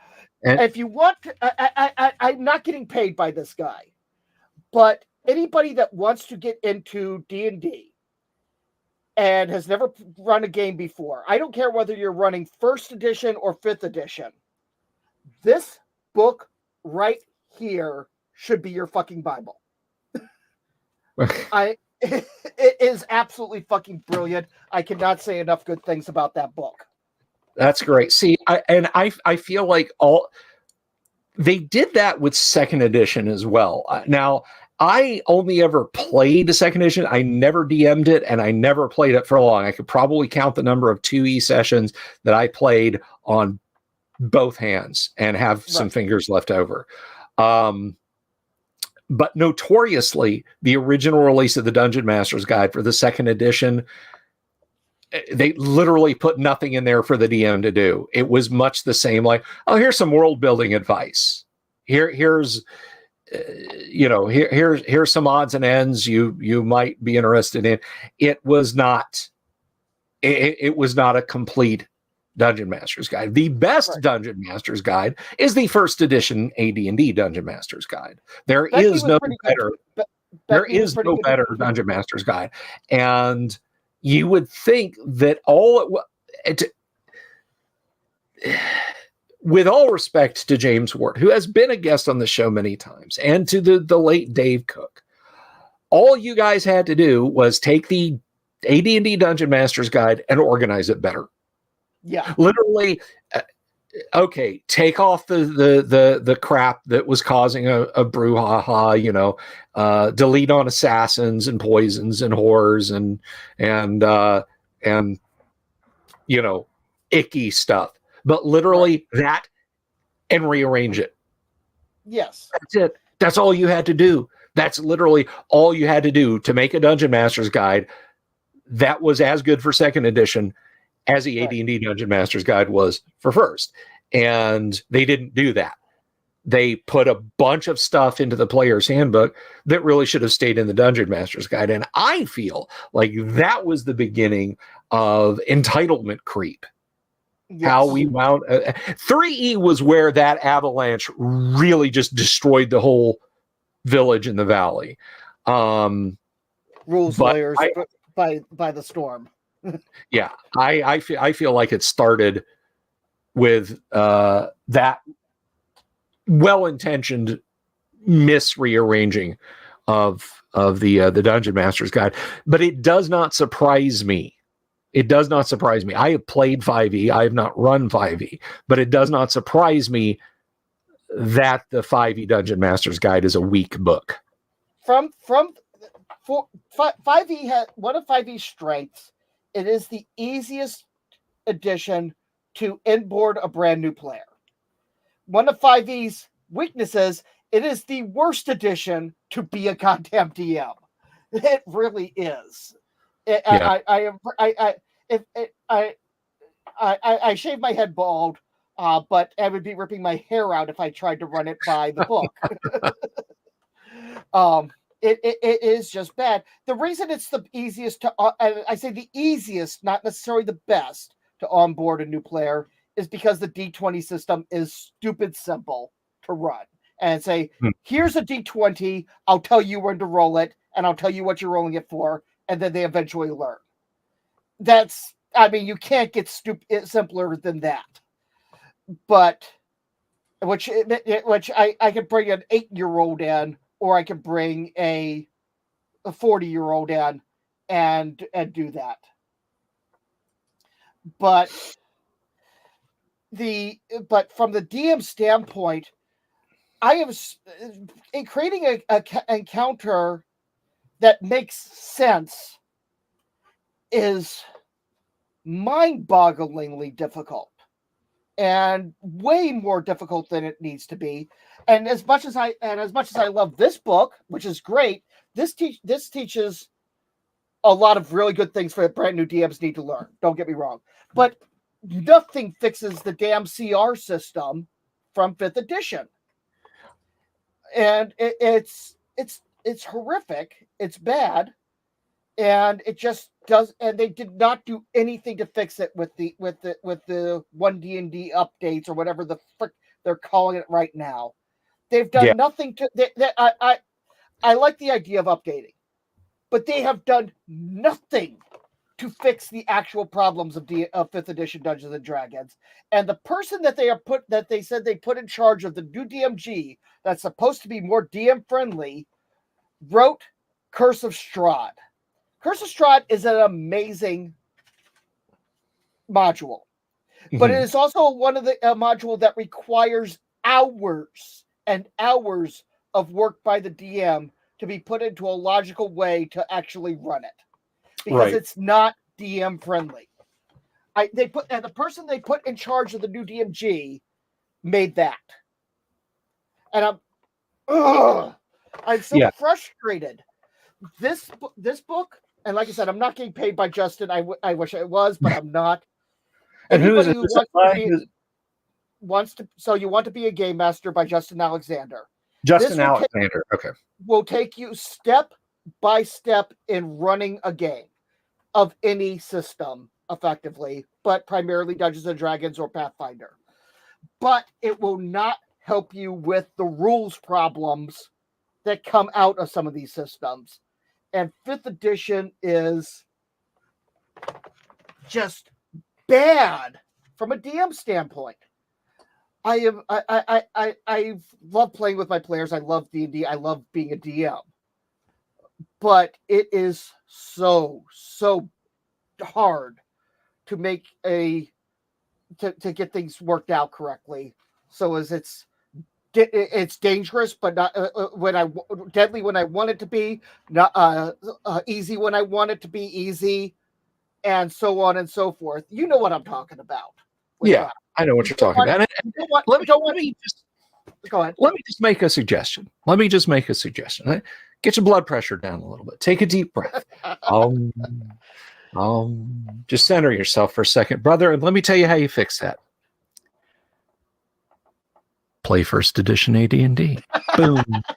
Problem solved. But introducing that to my players might be difficult, and then translating everything would be a pain in the butt right now. But man, I do understand what you're saying. you gotta give him the general from Full Metal Jacket speech. Come on and join the team for the big win. We gotta keep our heads while this 5e craze blows over. But I make it work because that's what I do. And like I said, part of my problem is I am marrying old school with new school, and that is a interesting marriage in and of itself. So I don't do anything to make my job easier. Well, I mean, and that's you go and you do and you enjoy, and that is ultimately, if you're having fun, that's a thing. And if you're not having fun, as Mercury said there, keep calm and play first edition. But if you're not having fun, do something that is fun. I tell people I have fun at the sessions. It's the prep that is a nightmare. Through 5th edition, the prep is an absolute nightmare. And I disagree with Sly Furish. I don't think you can do it I think doing it an easy way is a disadvantage to disservice to your players. I put time and effort into my games to give my players the best experience I can possibly give them, and therefore also my audience, because I want them to have a good time playing Dungeons and Dragons. Yeah, it's and that's what it comes back to, man. I mean, I tell everybody, look, man, I don't care what D&D you're playing. I don't care if you're playing original D&D, any of the basic D&Ds, 2nd edition, 3rd edition, 3.5, or 5th edition. All D&Ds are good. If that one bit past you, I usually say it fast enough to make sure it does. But no, you find the one you like. If somebody came to me and said, look, man, the group really wants to play. You're a good DM. You're a cool guy. But I want you to play 5th edition. I'd say, look, can I house rule it a little bit? No, I don't mean I'm just going to bring over 1E and make you guys play 1E. Can I house rule it a little bit? I would mix up the XP tables so everybody has their own separate XP table. Okay. I'd flip armor classes, and I'd go with AD&D saves. Okay. AD&D saves I can understand. Why would you flip armor classes? I'm just curious. Because I know why armor classes are that way, and it makes more sense to me. I don't just mean, well, that's the way I did it for 40 years, and therefore it's good. Right, would you? I'm asking you a question. I'm asking you a question because I never knew why armor classes were that way. Okay. So I'm actually asking you that question. It is from. Now, somebody brought this up last night and said I was wrong about the naval war game. I thought it was ironclads. They said it was iron ships and wooden men, but or wooden ships and iron men. I said that backwards. But there is a naval war game that used armor grades. 1st grade armor was iron plates on the sides of your sailing ship. Right. 2nd grade armor was, and it went all the way until you're literally just out there in a wooden ship. So, you had up to like 6th rate armor or 6th class armor. Would you rather be 1st class, or would you rather be 2nd class or 3rd class, and so on? So 1st class is the best. 2nd class is not quite as good. 3rd class, and so on. That's why armor classes start low for good and go up to high for worse. And that's why that works that way. Yes, that does make sense. From a this is from a teaching player standpoint. Ascending armor class is simpler. I do sometimes I miss Thaco, but I said teaching brand new players. Teaching brand new players lower armor class is fine, but I'm going to tell you about Thaco because he said the word, everyone. He said the word. I have called upon the Thaco. he said the word. It doesn't exist. Just don't use it. Just literally don't use 2-hit armor class 0 formula. You're right. You have to stop and think and count. Okay, but -5 because of my shield and my plate, and +2 because I'm cursed. Don't do it. We have a fix for it, and I'm gonna show it to you. And this is the greatest trick the devil ever did was convincing people that they needed to use 2-hit armor class 0. And I'm gonna show you, and the audience knows, you don't need 2-hit armor class 0. Come on. There. Sure, you're gonna do it now. There we go. Right there. That's all you need. Yeah, you're right. 2-hit armor class 0 is silly. Just look at the table. One glance, and you know. I know. I know. It's like I said, I've been there. Unfortunately, I don't think we're ever that. I think that ship has sailed long term, but it is what it is. I sometimes I do miss it, but it is what it is. I don't think I'm not sure how either side really does much better than the other. Either version does much better than the other, but I like both versions. I know that because I have used the Matrix system, that I can teach it to someone in a minute by saying, okay, you're a first level fighter. Write these numbers down: 20, 19, 18, 17, 16, 15, 14, 13, 12, 11, 10. And then write down 0 through 10 next to those. There's your 2-hit chart. You don't ever have to worry about a formula. Ascending requires formula uses as much as descending. If I give you the chart, that's all you need. That is more than fair, because I always use the actual formula. I didn't use the charts because well, at least I don't remember, because when I was playing back then, I didn't have a goddamn clue what I was doing. I'm not even sure I had every piece I needed to actually run the games correctly, to be perfectly honest. Yeah. There's always one. Oh, no, I actually meant to click on this one from Doc Flamingo. Lower is better is the norm for early war games, and Battletech still does it. So I haven't looked at Battletech in a hot minute, even though I got a bunch of their stuff. Damien says, one thing I never got about 4E design is why base its combat on WoW when turn-based strategy games like Final Fantasy. I don't know. We'd have to ask the designers of 4E, and I don't hardly think any of them are going to come on the show. Right. No, like I said, 4E is its own thing. There is a resurgence to it. Honestly, Pathfinder 2nd Edition has some very similar combat to 4E.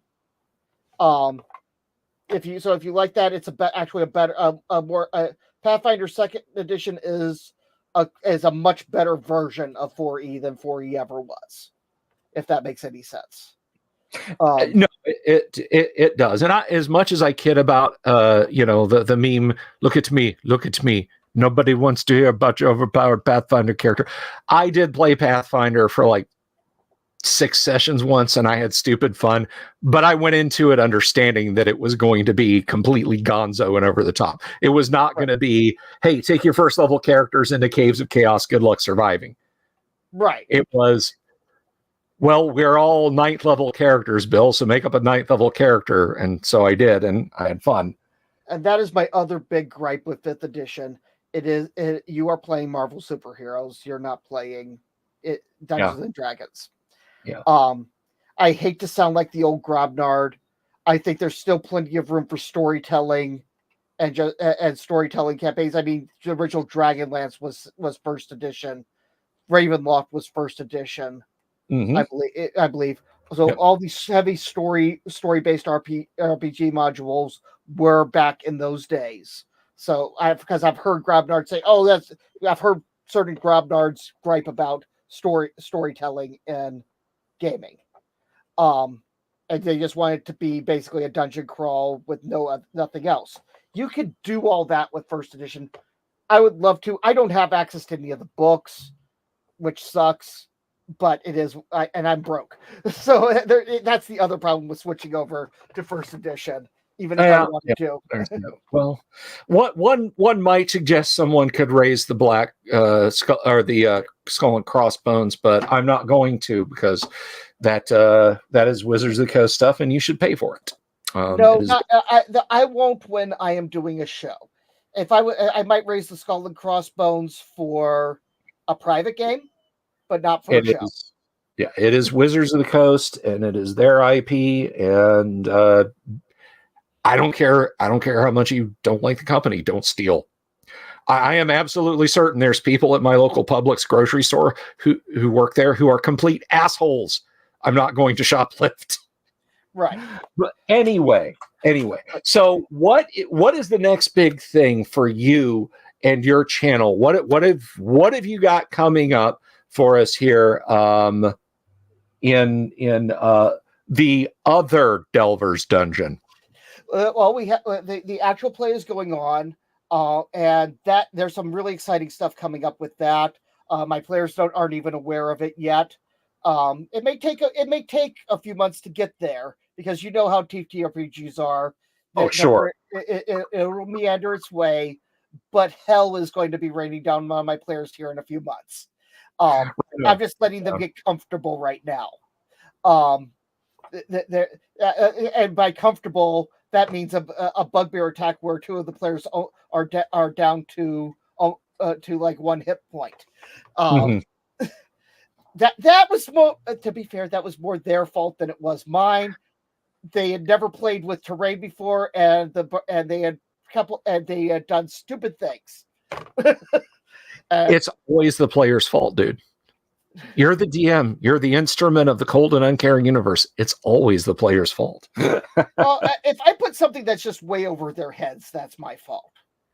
They cannot. Hey, this is something you need to get a PDF of the player's handbook right there in black and white under the section successful adventuring. It says avoid unnecessary encounters.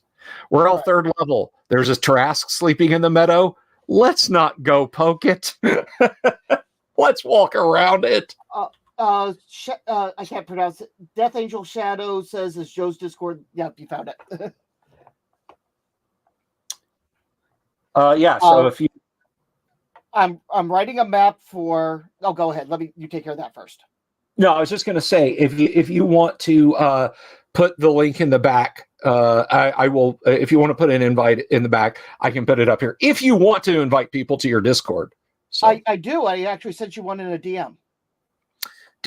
All right, hang on a second. Let me see. There it is. Okay. And I will go back. Do you mind if I share this? Absolutely, go ahead. It's also on my YouTube channel available. I do have a Patreon link that's on my YouTube channel, but there is nothing in the Patreon right now. Please feel free to join. It's free at the moment. It is absolutely free. And as we start posting these up, as we get organized, we're going to say what's going to go in what tier before we implement the tiers. I figure that's the fairest way to go about that.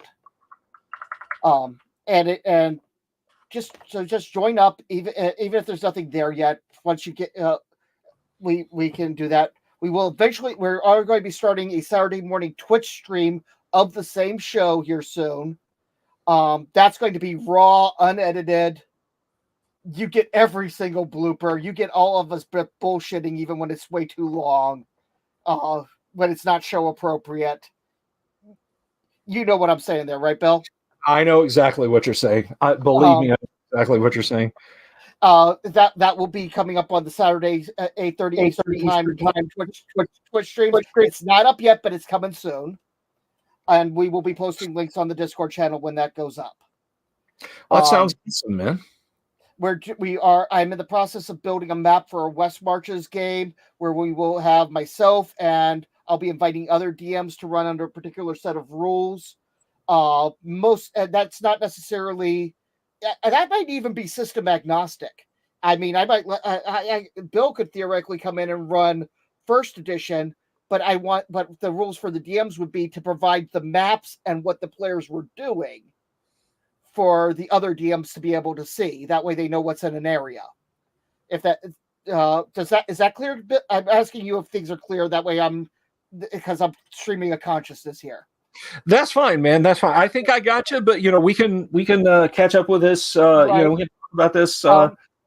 And we're going to be bringing. I want other people to start running games in our Discord, and bring in people.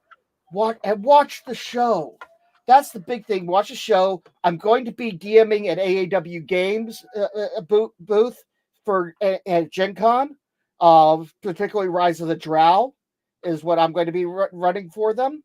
I'm going to be running at least 3-4 hour game sessions there. And I'll be there. I'm going to try. I will be doing other cons here in the near future, and we're going to be and we're already talking about what merchandise we can have out in the near future and stuff, including what our editor is going to be making homemade dice, to that in the near future to sell. So, just different things. We're still very much at the throw darts at the wall and see what sticks. Also upcoming is more GM and player advice and TTRPG news and history. Excellent, man. Well, it sounds like a lot of cool stuff is on the way for you. And of course, I want you to come back and talk about that. Now that we're, I'm a little bit less. Is this some Chinese bot who's trying to hijack my YouTube identity? And more like, oh, cool. Here's a fellow D&D player. I'm just kidding. I never thought that. But right. No.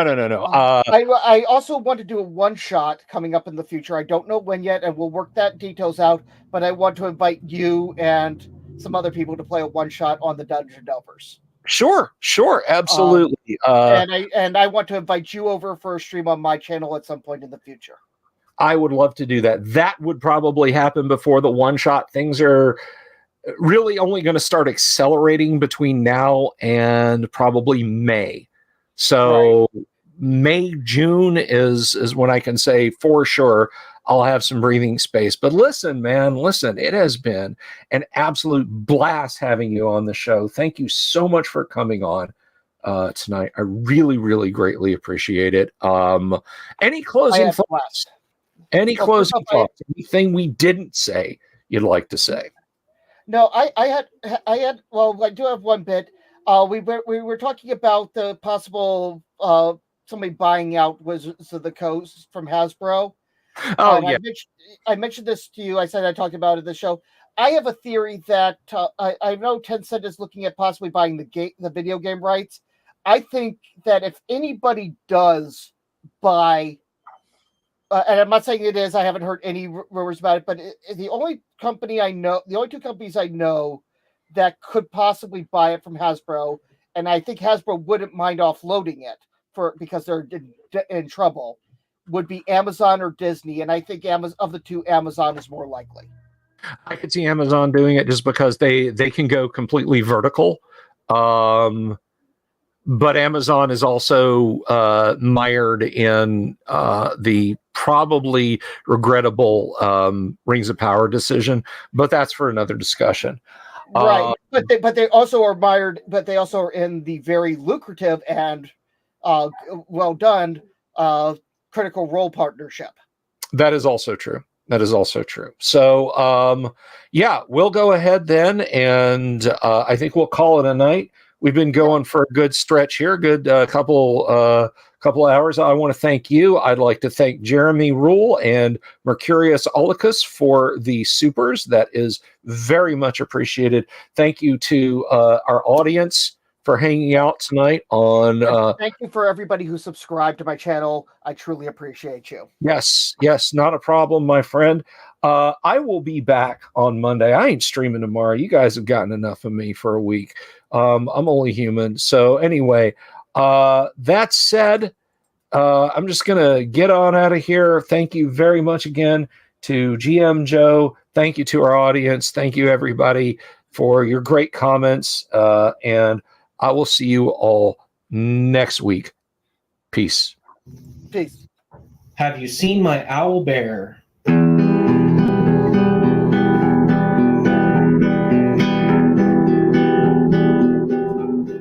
Here's to all the weirdos everywhere in the woods and in the air. Have you seen my owl bear? Should I shave off all my hair? Bobs are all around. Some live in tunnels underground. Some are fat, some are rich, some are sleeping in a ditch.